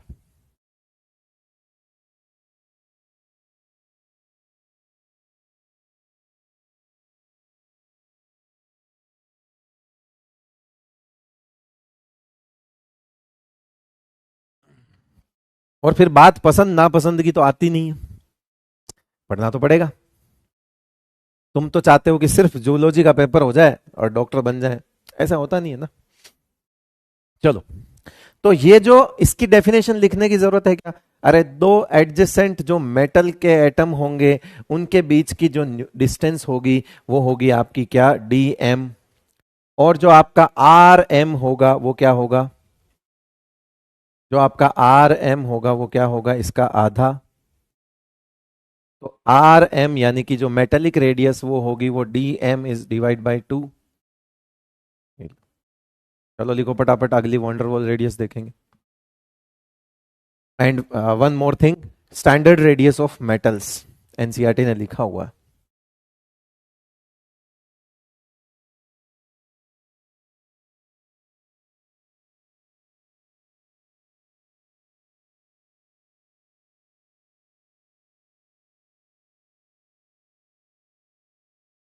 हाँ, ये क्रिस्टल लेटिस साइड में बना देना रही है, चाहिए तो, समझा तो मैंने दिया ही है। मेटल्स, आपको पता है मेटल जो है वो इलेक्ट्रिसिटी कंडक्ट करते हैं, इलेक्ट्रिसिटी के कंडक्टर होते हैं। क्यों होते हैं? क्योंकि इनके पास एनी टाइम ये चार्जेस अवेलेबल है। कौन से चार्जेस? हड्डी, हड्डी मतलब इलेक्ट्रॉन, ये इलेक्ट्रॉन हमेशा अवेलेबल है। ये इलेक्ट्रॉन घूम रहे हैं इनके चारों तरफ, घूम रहे हैं इनके चारों तरफ, चारों तरफ। तो तुमने जब भी इलेक्ट्रिसिटी से जोड़ा, इसको बैटरी से जोड़ा, ये इलेक्ट्रॉन चार्ज अवेलेबल है। अगर चार्ज अवेलेबल है तो इलेक्ट्रिसिटी कंडक्ट करेंगे। इसीलिए मेटल्स आर कंडक्टर। ये फ्री इलेक्ट्रॉन्स, ये फ्री इलेक्ट्रॉन्स आर अवेलेबल। ये सब जो है वो क्या है? Free electrons in voids. ये फ्री इलेक्ट्रॉन्स की वजह से ही जो है मेटल्स जो होते हैं वो क्या होते हैं? इलेक्ट्रिसिटी के कंडक्टर होते हैं। आज के बाद आपने सुना तो होगा ही, मैं भी बता भी रहा हूं कि क्यों होते हैं। खाली इलेक्ट्रॉन है मतलब खाली चार्ज है, चार्ज है तो बस इलेक्ट्रिसिटी कंडक्ट हो जाएगी, घूमना शुरू कर देते हैं ये। दूसरा, मेटल, कभी किसी मेटल को फ्रेशली आप अगर काटोगे ना, फ्रेश जगह से काटोगे, बाद में तो वो नहीं चमकता है क्योंकि रस्टिंग वगैरह हो जाती है। बाद में जो है वो एनवायरमेंट में के साथ रिएक्शन कर लेता है, एनवायरमेंट में जो गैसेस वगैरह होती है, मॉइस्चर वगैरह जो होता है उसके साथ रिएक्शन कर लेता है, तो वो जो है फ्रेश, जब फ्रेश कटता है ना, तो आप देखना कि उसकी सरफेस चमकती है। कभी नोट किया है? कभी लोहे को कटते हुए देखा हो आपने? तो एकदम लोहा जहां से कटता है आप देखना उसकी सरफेस एकदम से फ्रेश, जो सरफेस होती है वो चमकती है। हाँ, चमकती है ना। वो चमकदार होने के पीछे रीजन भी इलेक्ट्रॉन्स ही है, क्योंकि ये इलेक्ट्रॉन्स क्या करते हैं? एनर्जी जो है वो एब्जॉर्ब करते हैं सन से, और फिर एमिट करते हैं, सन कह दो या लाइट कह दो, जो भी है, उनसे एनर्जी एब्जॉर्ब करते हैं और फिर इमिट करते हैं। वो जब इमिशन होता है उसकी वजह से हमें वो चमकदार स्पेस दिखाई दे रहा होता है। यानी कि आज के बाद आपसे दो तीन चीज, बहुत बड़ी बड़ी चीजें सिखा रहा हूं और लिखने की जरूरत नहीं है, क्योंकि ये बहुत रोचक जानकारियां हैं साइंस की, कि मेटल्स क्यों कंडक्टर होते हैं? Due to the availability of free electrons. Metals की सतह क्यों चमकती है? एकदम ताजा कटे हुए मेटल्स की सतह क्यों चमकती है? Due to the availability of free electrons.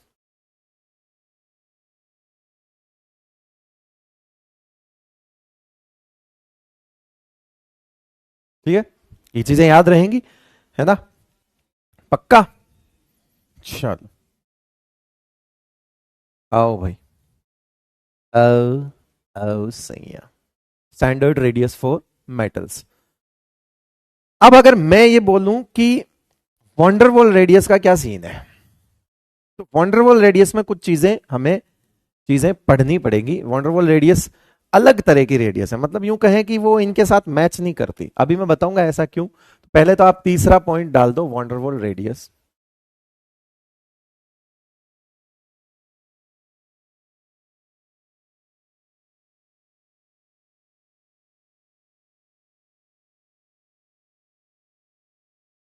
देखो, स्टैंडर्ड रेडियस तो ये इनर्ट गैसेस की है। स्टैंडर्ड रेडियस किसकी है? ये इनर्ट गैसेस की ही है। इसके बारे में और भी पॉइंट लिखेंगे हम। स्टैंडर्ड रेडियस तो ये किसके लिए है? इनर्ट गैसेस की है, गैसियस एटम्स के लिए ये स्टैंडर्ड रेडियस होती है, पहली चीज तो। दूसरा, हमारे पास सर गैसियस है तो एटम्स का मूवमेंट तो रैंडम हो रहा होगा सर। सवाल आया होगा किसी के दिमाग में कि सर कोई चीज गैस है तो वहां पर तो मोमेंट तो रैंडम हो रहा होगा, वहां पर मोमेंट जो है वो क्या हो रहा होगा? रैंडम हो रहा होगा। अब रैंडम मोमेंट हो रहा होगा तो सर हम कैसे, वो तो एटम ऐसे गैस में तो रैंडमली घूम रहे रहते हैं, घूमते रहते हैं। तो सर हम दो एटम के बीच की डिस्टेंस कैसे नापाएंगे? बोले सर हमने थोड़ी देर, मान लो ऐसे आंखों से नहीं दिखते हैं, मैं जस्ट इमेजिन करवा रहा हूं कि मान लो आपने ऐसे ऐसे ऐसे एटम देखे, है ना, और ये घूम रहे हैं, ठीक है, गैस है तो ये इस तरह से इसमें अंदर कॉलिजन चलता रहता है। कॉलिजन मतलब ये एक दूसरे से टकराते रहते हैं, घूमते रहते हैं, रैंडम मोशन में रहते हैं। एटम जो है वो गैस में रैंडम मोशन में रहता है। तो सर हमको तो दो एटम के बीच की डिस्टेंस नापनी है और उसको वंडरवॉल का इंटरन्यूक्लियर डिस्टेंस बोलना है, ठीक है। अरे सर तो बताओ फिर कैसे करेंगे, ये तो रुक ही नहीं रहे, अरे सर रुके नहीं रहे। तो हम बोलेंगे कि रुक जा, आपने इसका एक चित्र खींचा, कह ले इसका फोटो ले ले, बोले फोटो लिया। फिर दूसरे बार में फोटो लिया, आपने एक फोटो लिया, मान लिया, लेकिन वो फोटो से अगर आप डिस्टेंस निकाल लोगे एक बार के लिए तो वो गलत मानी जाएगी। क्यों? क्योंकि वो तो फोटो है, वो तो अगली बार से तो पैटर्न ही बदल गया, ये लो अब ऐसे ऐसे, वही चार ऐसे हो गए। अब क्या करोगे? इनकी डिस्टेंस अब अलग अलग हो गई। तो गैसियस स्टेट में, मेरी बात को समझना, किसके लिए मेजर की जाती है? गैसेस के लिए। वापस सुनो, किसके लिए मेजर की जाती है? गैसेस के लिए। लेकिन कौन सी स्टेट में मेजर की जाएगी? कि पहले क्या किया जाएगा कि इनको जहां है वहीं पर स्टेबल कर दिया जाएगा। बोले सर ऐसा कैसे हो सकता है? बोले कर सकते हैं। कैसे कर सकते हैं? बोले इनका मोशन कम करो। सर मोशन कैसे कम कर सकते हैं? बोले मोशन ऐसे कम करेंगे कि हम क्या करेंगे कि इनको सॉलिड कर देंगे। मतलब बोले कि ये गैस है, बोले हाँ, टेम्परेचर गिराएंगे, बोले गिराओ, और गिराएंगे और गिराओ, पहले लिक्विफाई होगी होगी, पहले गैस से लिक्विड बनेगी बनेगी, फिर लिक्विड से सॉलिड बनेगी बनेगी, तो हम इनको सॉलिड बनाएंगे। क्या बोलेंगे? हम इनको सॉलिड स्टेट में मेजर करेंगे। अगर हमने सॉलिड बनाया तो इनका मोमेंट घट जाएगा, और जब मूवमेंट घट जाएगा तो हम फिर आसानी से इनके आसपास के एटम्स की डिस्टेंस निकाल सकते हैं और उसका एवरेज निकाल सकते हैं। वो हमारे लिए मोर एक्यूरेट होगा as compare to gaseous state, क्योंकि गैसियस स्टेट में तो पॉसिबल नहीं है, बोले नाच रहे हैं एटम। तो पहले इनकी जो नाचना कूदना है वो बंद करो, पहले रील्स बंद करो। ये रील्स बना रहे हैं यहां गैसियस स्टेट में, तो यहां पे क्या है, खूब खूब नाच रहे हैं सब। रील्स में सिर्फ नाच ही रहे हैं सब, है ना, रील्स में तो सब नाच ही रहे। तो हम क्या करेंगे, एक एक स्टेटमेंट लिखा होता है। देखो बेटा ये बहुत बड़ी बड़ी बातें हैं, ये जब किसी ऑप्शन में बन के आएगी ना तो रूह कांप जाएगी। ऑप्शन में लिखा हुआ आएगा कि van der Waals radius is measured for gases, ये बहुत सही बात है, and it is measured in solid state. तो आपको लगेगा आधा स्टेटमेंट सही बोल के आधा गलत बोल रहा है। नहीं, वो पूरा स्टेटमेंट सही है। वो मेजर गैसेस के लिए की जाती है, उसको मेजर करते हैं गैसियस एटम्स के लिए, लेकिन उसको मेजर करते हैं सॉलिड स्टेट में। प्रोसेस में उसको हम पहले सॉलिड बना के फिर मेजर किया जाएगा। है तो गैस के ही वो, उन्हें सॉलिडिफाई करके उनका चित्र लिया जाएगा। समझे बेटा?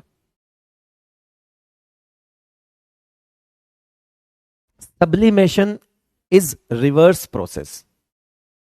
Sublimation is solid to gas. Okay, sublimation उल्टा होता है राजा. नाम सीख के चेप दिए हो. काहो आदमी, चाय पीले का लइके सुनिए.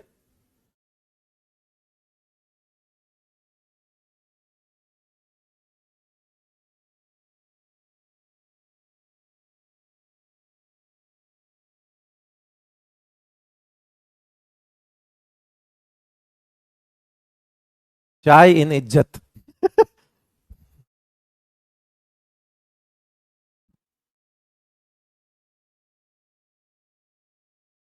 ए लइका, लड़का, लइका, लइका भी बोलते हैं. भाई मर्दे.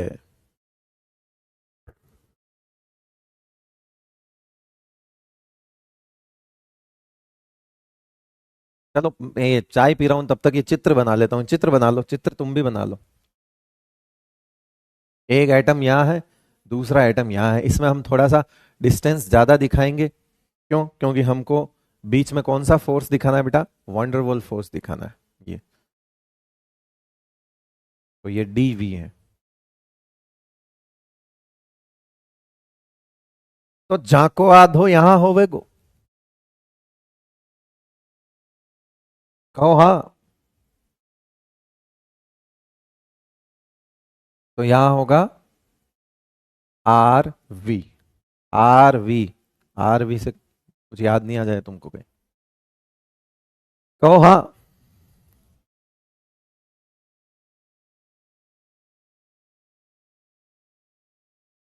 एक आया बोरिंग लिख रहा है वो फिर से. कल वाला ही है वो. उसने सोच लिया है अपने प्रोफेशन के बारे में. उसे गड्ढे ही खोदने हैं. उसे गड्ढे ही खोदने हैं भाई साहब. वो बोरिंग करेगा, वो नहीं मानेगा.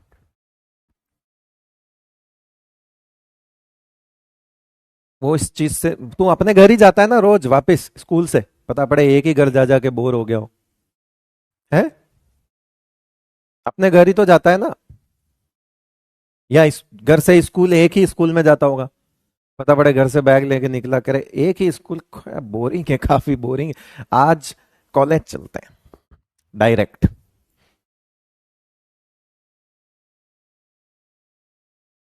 ऐसा तो नहीं है? या वापस वहां से आता है तो अपने ही घर आता होगा.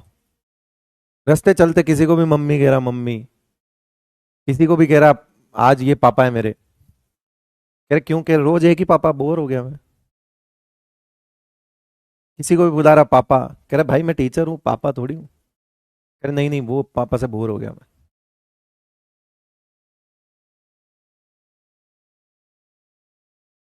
किसी को बुला रहा मम्मी.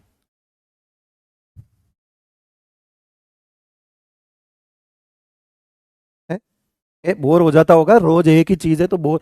यार मैं तो कम से कम चीज तो अलग पढ़ा रहा हूं. चलो शक्ल मेरी रोज एक ही है, एक जैसी दिख रही है. आदमी तुमको रोज एक मिल रहा है, पर चीज तो अलग अलग मिल रही है.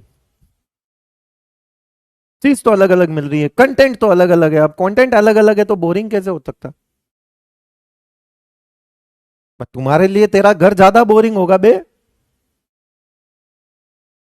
कह रहा है पापा चेंज करो. पापा कल से आप उधर जाओगे, इधर दूसरे आएंगे. ठीक है, अब मत लिखना बोरिंग. अब तो नहीं लिखेगा? सोच समझ के बोला कर. और ये बोरिंग बोरिंग बोरिंग वाला एटीट्यूड सिर्फ यहां क्लास में नहीं, अपनी जिंदगी से भी निकाल दीजिए. बोरिंग है यार. किसी इंसान से जब आप मिलते हो तो आपकी जनरेशन, उस इंसान, वो बेचारा कोई कम बोलने वाला आदमी होता है ना, उसे क्या कहते हैं? बोरिंग है वो लड़का तो. अच्छा, तो क्या करे वो तेरे लिए नाचे पहली मीटिंग में? बोरिंग है लड़का. कोई लड़की कम बोलती है तो कह रहे बोरिंग सी है. क्यों? उसकी जिंदगी है भाई. उसने तेरे मनोरंजन का ठेका लिया है क्या? नहीं ना. तो तू क्यों बोल रहा है उसको बोरिंग? वो जैसी है ठीक है, वो जैसा है ठीक है.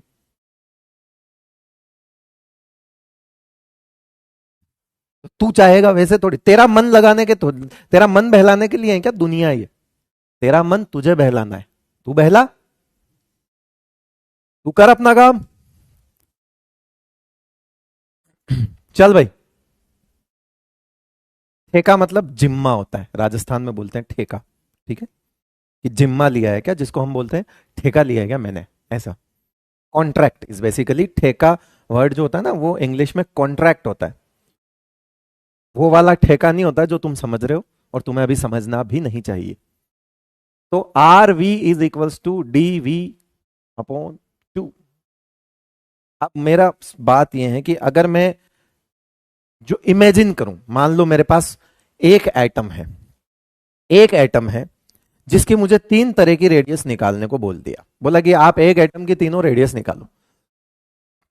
बोले सर एक एटम की तीनों तरह की रेडियस कैसे निकल सकती है? बोले इमेजिन करो, इमेजिन करो कि एक मेटल की तीनों टाइप की रेडियस अगर निकल सकती हो, तो इन तीनों रेडियस में क्या जो है रिलेशन होगा, कौन किससे बड़ी होगी? तो आप सोचो बेटा कि हमने पहले डायग्राम में अंदर एक दूसरे के अंदर घुसाया, ठीक है, दूसरे डायग्राम में हमने मेटल मेटल को लगभग पास रखा, अंदर नहीं मर्ज किया, और तीसरे डायग्राम में तो हम यहां पर ही आ गए। तो ये थी हमारी क्या, आर कोवेलेंट, ये थी हमारा आर मेटेलिक, और ये है हमारा आर वॉन्डरवॉल। मेरा सवाल यह है कि अगर मान लो एक इमेजिनरी सवाल में दे दूं कि किसी एक एटम की तीनों रेडियस कंपेयर करनी हो, किसी एक एटम की तीनों रेडियस निकालना प्रैक्टिकली पॉसिबल नहीं है, बट एक इमेजिनेशन सवाल, इमेजिनरी सवाल ऐसा बन सकता है, तो क्या आप मुझे ये रिलेशन बता सकते हो कि सबसे छोटा कौन होगा, उससे बड़ा कौन होगा, और सबसे बड़ा कौन होगा?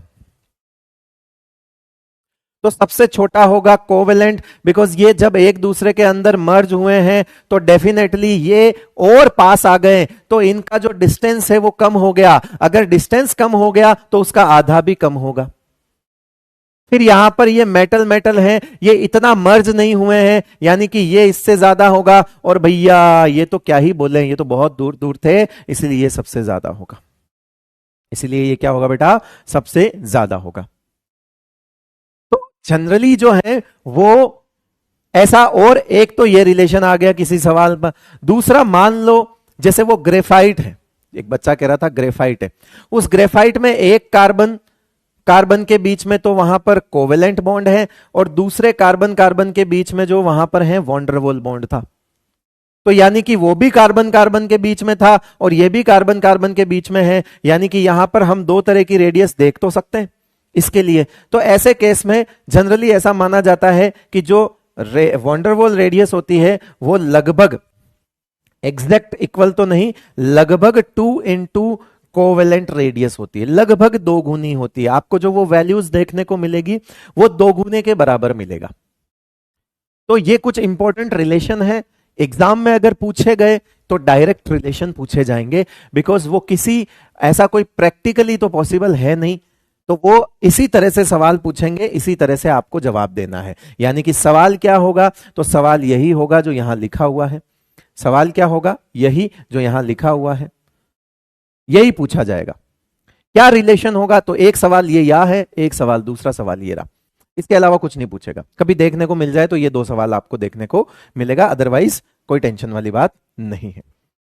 चलिए कुछ इंपॉर्टेंट पॉइंट्स वॉन्डरवॉल रेडियस के लिए हम लिख देते हैं, ये आप नोट कर लिया आपने। And one more thing, for the same element जरूर लिखना बेटा, है ना, one more thing for the same element, एक ही एलिमेंट है उसके बारे में बात करेंगे, दूसरे के बारे में बात नहीं कर सकते। मतलब कार्बन की वॉन्डरवॉल रेडियस निकालो गैस बना के उसको, और फिर नाइट्रोजन की कोवेलेंट रेडियस निकालो और कह रहे हो अब कंपेयर कर लो, नहीं। अगर कंपेयर करना है तो कार्बन की वॉन्डरवॉल करो और नाइट्रोजन को भी वॉन्डरवॉल करो, यानी कि अगर आपका कंपैरिजन होगा तो एलिमेंट सेम रहेगा। अगर आप ये डिफरेंट चाहते हो तो एलिमेंट को सेम करो, यानी कार्बन की कोवेलेंट ठीक है, कार्बन की वंडरवॉल, मेटेलिक उसकी पॉसिबल नहीं है इसलिए नहीं बता रहे। ठीक है, कार्बन की कोवेलेंट, कार्बन की वंडरवॉल, तो ये रिलेशन निकलेगा, एलिमेंट सेम होना चाहिए। ऐसा नहीं कि किसी की भी कुछ भी उठा ली, तो कंपैरिजन जो है वो वैलिड होना चाहिए, वैलिड कंपैरिजन। और आपसे कभी कोई ऐसा वैल्यू नहीं पूछी जाएगी, कोई कंपैरिजन नहीं पूछी जाएगा, विश्वास रखो। आपसे दो सवाल पूछा जाएगा, ये दोनों सवाल यहां है, इनका रिलेशन और इनका रिलेशन। और मैं जानता हूं, बखूबी जानता हूं, ये आप बहुत बढ़िया तरीके से दोनों रिलेशन आपको याद हो चुके हैं, इसलिए अगर कभी सवाल आया तो आप डेफिनेटली कर लोगे। हाँ, आयनिक के बारे में हम बाद में बात करेंगे ना, क्योंकि आयनिक साइज सबसे इंपॉर्टेंट है। आज दिन तक जितनी बार सवाल पूछा गया है, अगर मान लीजिए नीट में 20 बार सवाल आया होगा रेडियस से, तो 15 बार आयनिक रेडियस का आया है, और उसमें भी एक सेगमेंट है आइसो इलेक्ट्रॉनिक, बस। और वो हमें पढ़ना भी है, क्योंकि आइसो इलेक्ट्रॉनिक हमारा किसी लेक्चर में बाकी रह गया था, तो वो हम यहां कवर कर लेंगे। चलो, ये नोट कर लिया बेटा।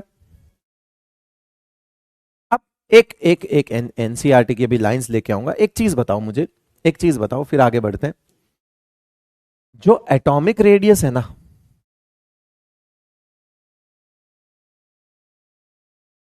ये एक ब्रॉड टर्म है। एटॉमिक रेडियस जो है वो क्या है, एक ब्रॉड टर्म है।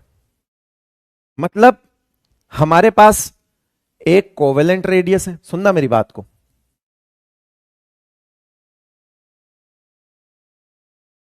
और एक मेटेलिक रेडियस है। वंडरवॉल अलग है, वो छोड़ दो उसको, वहां कोई कंफ्यूजन नहीं है।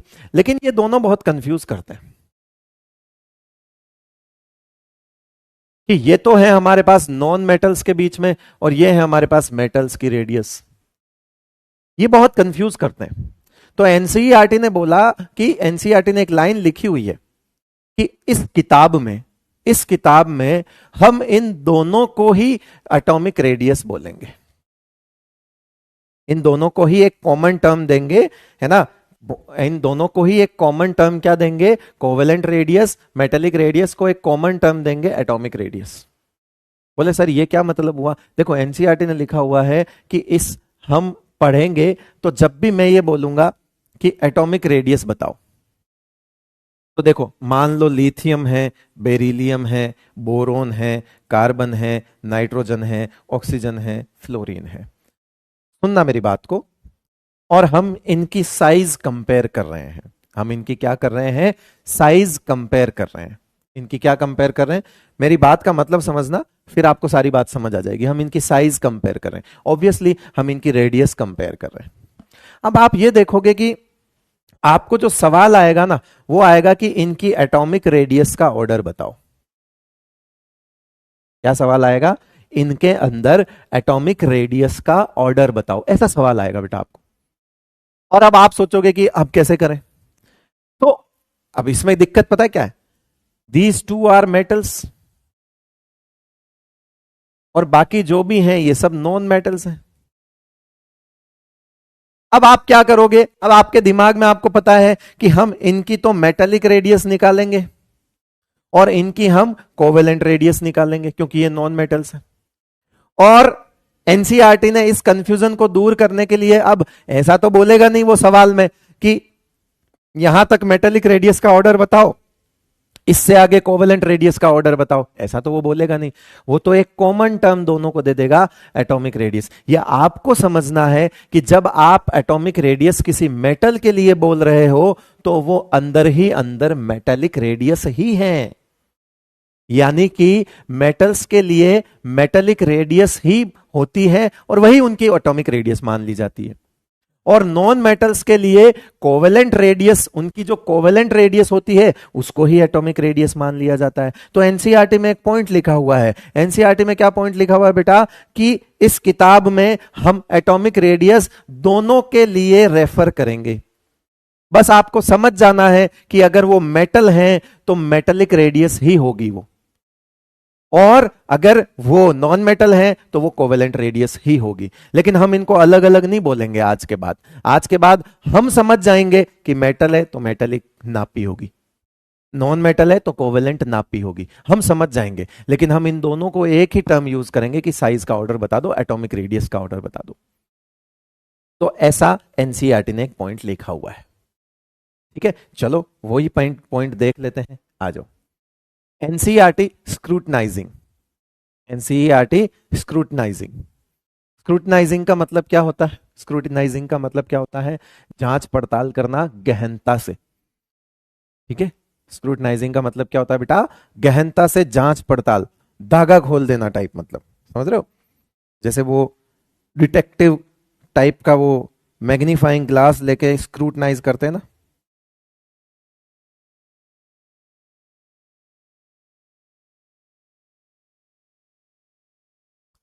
नहीं, ये नोट नहीं करना, ये आपके पास एनसीईआरटी में है, ये सब मैंने पढ़ाया हुआ है, सुन लो। वन प्रैक्टिकल, ये सिर्फ देखना है बेटा आपको, है ना, ये नोट नहीं करना है, सिर्फ देखना है, मैंने पढ़ाया हुआ है ये आपको।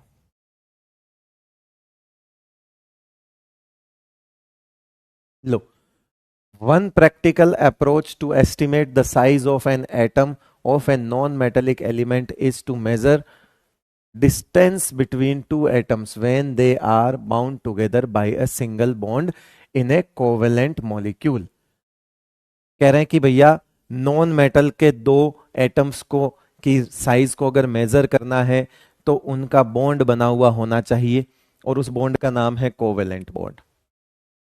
ठीक है, और इसको बोलते हैं कोवेलेंट रेडियस। नॉन मेटल्स के लिए लिखा हुआ है, वो देखो हमने ये पढ़ा हुआ है।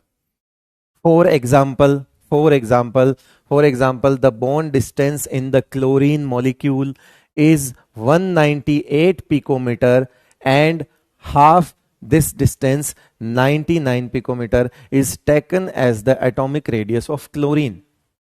कहा है कि क्लोरीन क्लोरीन के बीच में, इन्होंने कहा कि जो क्लोरीन है और क्लोरीन के बीच में ये जो डिस्टेंस है ये 198 पिकोमीटर है, तो हम क्या करेंगे, इसका आधा ले लेंगे, ये उसकी डी हो गई बेटा। तो आर क्या हो जाएगा, 198 डिवाइड बाई 2 कर देंगे, लगभग तो 99 पिकोमीटर आ जाएगा। ये उन्होंने समझाया है, यही हमने भी किया है। यही ऑर्डर अभी नहीं बताना बेटा, ऑर्डर मैं बता दूंगा, अभी ऑर्डर पढ़ाया थोड़ी है, रहने दे अभी, अभी तो बताया है कि दिक्कत क्या है। For metals we define the term metallic radius. कहा कि मेटल्स के लिए हम कौन सी टर्म, वो हो गया नॉन मेटल्स की बात ऊपर हो गई, उन्होंने एक एग्जांपल समझा भी दिया, हमने पढ़ भी लिया था कि जो कोवेलेंट रेडियस होती है वो कोवेलेंट डिस्टेंस की डिवाइड बाई 2 कर दो, हो जाएगी। For metals, we define the term metallic radius, which is taken as the half of the internuclear distance separating the metal's core in metallic crystal। जिस lattice की बात मैंने करी थी मेटल मेटल के बीच में, कहा कि दो मेटल के बीच की डिस्टेंस का आधा कर दो, वही सेम चीज, इसका मतलब यही है R M is equals to D M upon 2, यही वापस बोल दिया उन्होंने। जैसे फॉर एग्जाम्पल क्या लिखा हुआ है कि जैसे two adjacent copper atoms in solid copper is 256 picometre. कहा कि दो कॉपर के मेटल के बीच की डिस्टेंस अगर 256 पिकोमीटर है, hence the metallic radius of copper is assigned a value of 128 picometre which is actually the half of 256। वही हमने किया कि आधा कर दिया उसका, वही सब बातें इन्होंने यहां पे लिखी हुई है। लाइंस क्लियर है एनसीईआरटी की? लाइंस क्लियर है बेटा? Next one, for the simplicity in this book, we use the term atomic radius to refer the both covalent and metallic radius depending on whether the element is non-metal or metal। अगर आपको पता है कि वो metal है तो definitely आप जिसके लिए एटॉमिक रेडियस बोल रहे हो वो मेटेलिक रेडियस ही है, और अगर आपको पता है कि जिसके बारे में आप बात कर रहे हो वो नॉन मेटल है तो डेफिनेटली वो कोवेलेंट रेडियस है। हम इस किताब में इन दोनों को, इन दोनों नामों को अलग अलग लेके नहीं चलेंगे, हमने इनको एक ही नाम दे दिया, बोले एटॉमिक रेडियस है, ये लिखा हुआ है इसमें एनसीईआरटी में। ठीक है बेटा? Metal cores which is kernels, actually ना इसको जो है ना हमने इसको कैर्नल बोला बेटा, मेटल कोर को बोलते हैं कैर्नल्स।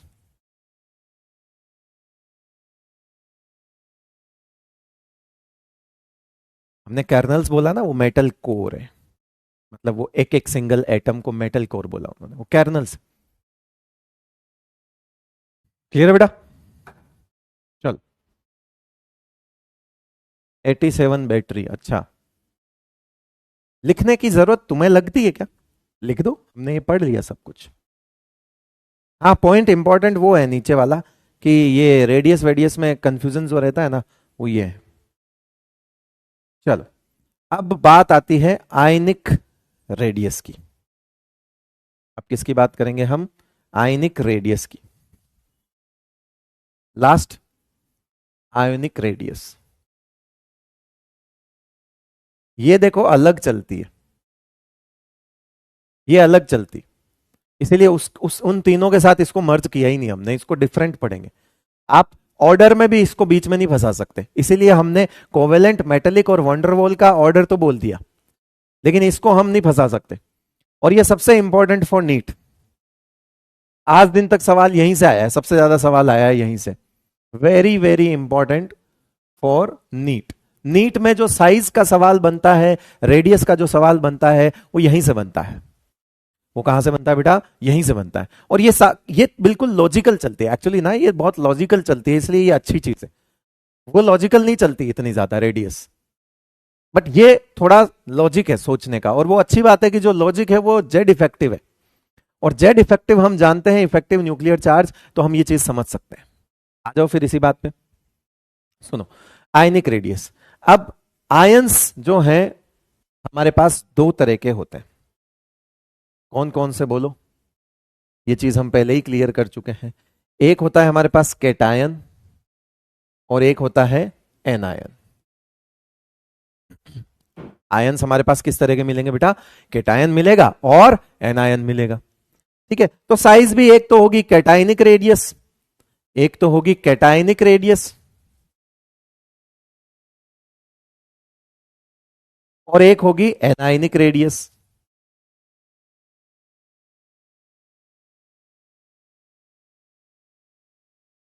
कैटायन एनायन होता है।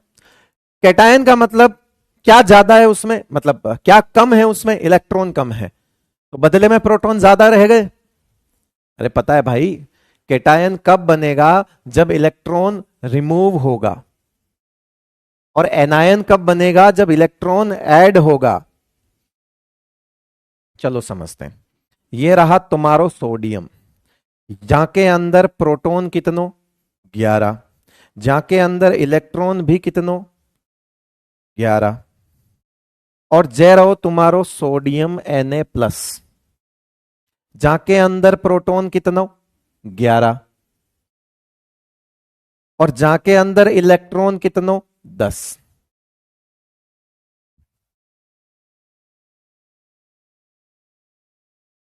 यहां के अंदर एक इलेक्ट्रॉन कम भयो। ठीक है, अब कौन किसको खींचता है? ये इलेक्ट्रॉन तो वो हैं जिनको खींचा जा रहा है। सेंटर में बैठे हुए कौन हैं जो खींचते हैं? अरे मैं सिंपल, जेड इफेक्टिव का मतलब क्या है यार? जेड इफेक्टिव का मतलब यही तो है कि ये प्रोटॉन इलेक्ट्रॉन को कितनी पावर से खींचते हैं, दैट्स इट। ये जो सेंटर में बैठे हुए प्रोटॉन्स हैं, पॉजिटिव चार्ज हैं, वो चारों तरफ घूम रहे इलेक्ट्रॉन्स को कितनी पावर से खींचते हैं। अरे यही तो इफेक्टिव न्यूक्लियर चार्ज है मेरे भाई। हमने जो कल पढ़ा उसका सीधा सीधा मतलब यही है। तो मुझे ये बताओ कि 11 लोग 11 लोगों को खींच रहे हैं, 11 लोग 11 लोगों को खींच रहे हैं, और यहां पर लोग 11 ही हैं, क्योंकि यहां में से निकलो का इलेक्ट्रॉन, का निकल गयो इलेक्ट्रॉन, कहो हा, कहो हा। इलेक्ट्रॉन निकला कि नहीं? कहो हाँ। कह रहा निकल गया सर। अब इलेक्ट्रॉन निकला तो अब भैया 11 लोग तो वही हैं, अब उनको 10 को ही खींचना है। अब सोचो 11 मिलके 11 को खींच रहे थे, अब 11 मिलके 10 को खींचेंगे, क्या ज्यादा बढ़िया से खींचेंगे कि नहीं खींचेंगे?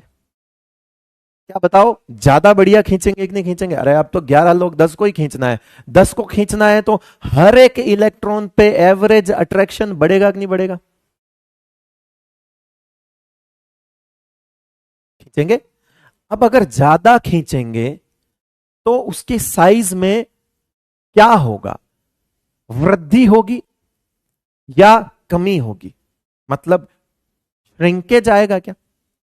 अगर 11 लोग 11 को खींच रहे थे, अब 11 लोग 10 को ही खींचेंगे, तो वहां पर साइज के अंदर क्या आएगा? श्रिंकेज आएगा। इसका मतलब हुआ कि भैया दुनिया में जो भी पेरेंट एटम होता है, केटायन उनसे हमेशा छोटा ही होता है। जब ऐसा होगा तो इसमें जेड इफेक्टिव जो है वो इंक्रीज हो जाएगा, और इस वजह से जो कैटायनिक रेडियस होती है, जो साइज होगी वो क्या हो जाएगी, कम हो जाएगी। ये एरो उल्टे सुल्टे मत लगा देना, साइज है वो क्या होगी, घट जाएगी। इसीलिए कहा जाता है कि cationic radius is always smaller than the parent radius, जो इसकी जो रेडियस है उससे क्या होगी, छोटी होगी। तो cation is always smaller than the parent atom. Cation is the always cation is always smaller than parent atom. Parent atom मतलब जिससे वो बना है। चलो इधर आओ, एनायन के अंदर समझो भैया, एनायन के अंदर समझो। एनायन के अंदर कहा हुआ रहो, एनायन के अंदर मान लो ये रहा क्लोरीन, ठीक है, क्लोरीन नहीं लेते, फ्लोरीन लेते, वरना तुम और कुछ कनेक्ट कर जाओगे। इसके अंदर प्रोटॉन और इलेक्ट्रॉन, इसके अंदर 9 है, इसके अंदर भी 9 है। फिर ये बन गया, एक इलेक्ट्रॉन खा गया, F माइनस है। तो प्रोटॉन तो बेटा अभी भी इसमें इतने ही है, लेकिन अब इलेक्ट्रॉन 10 हो गए। अब इलेक्ट्रॉन क्या हो गए, 10 हो गए। अब इलेक्ट्रॉन क्या हो गए बताओ, 10 हो गए। हो गए कि नहीं हुए, अरे बोलो, हुए कि नहीं हुए, हुए। 9 लोग 9 लोगों को खींच रहे थे, यहां 9 लोग अब 10 को खींचेंगे। तो इसके अंदर तो फिर जेड इफेक्टिव जो है वो थोड़ा कम हो गया, तो इसका मतलब है इसकी साइज थोड़ी बढ़ जाएगी। यानी कि कैटायन तो अपने पेरेंट एटम से छोटा होता है, लेकिन एनायन अपने पेरेंट एटम से क्या होता है बेटा, बड़ा होता है।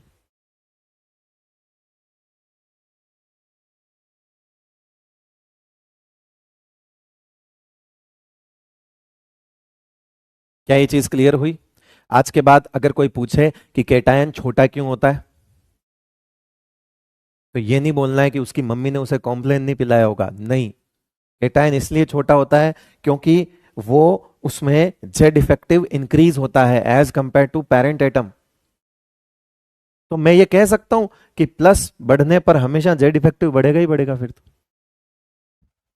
प्लस बढ़ने पर जेड इफेक्टिव हमेशा बढ़ेगा ही बढ़ेगा फिर तो।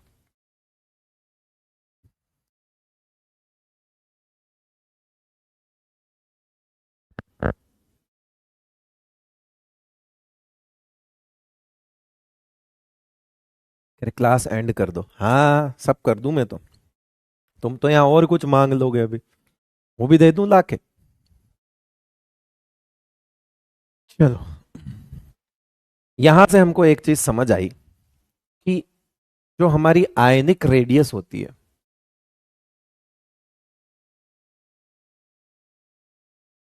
Is inversely proportional to effective nuclear charge.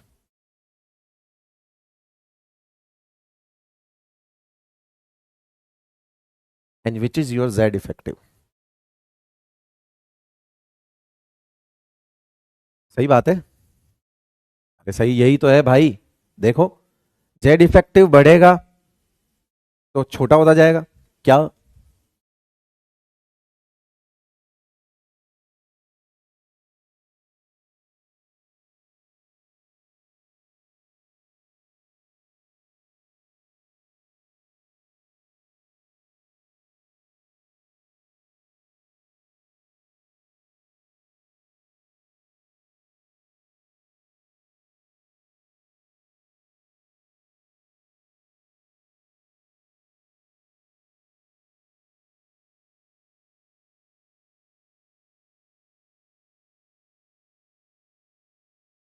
बेटा रुक जा, देख रहा हूं मैं। एक बच्चे ने कुछ ज्यादा ही गलत लिखा है, कुछ ज्यादा ही गलत लिख दिया है।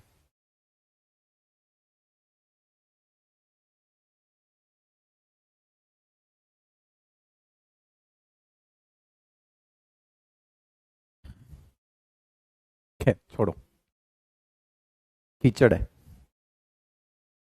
अपना ही गंदा होगा। सुअर से लड़ाई करेंगे तो गंदे अपन ही होंगे, वो उसका काम है कीचड़ में खेलना, उसे खेलने दो।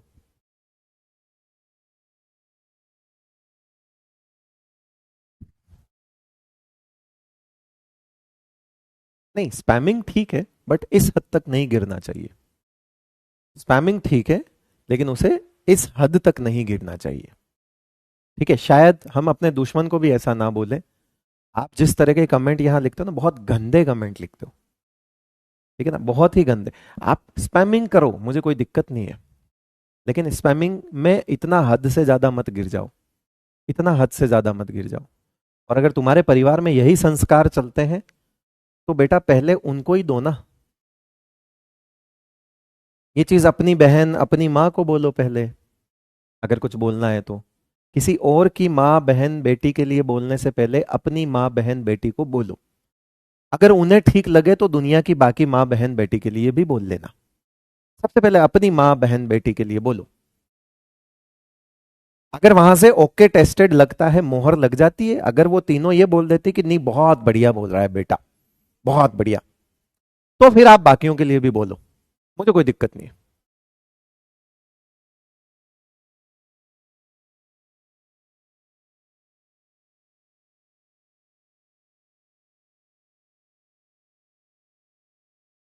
ठीक है, समझ तो रहे हो? बस फिर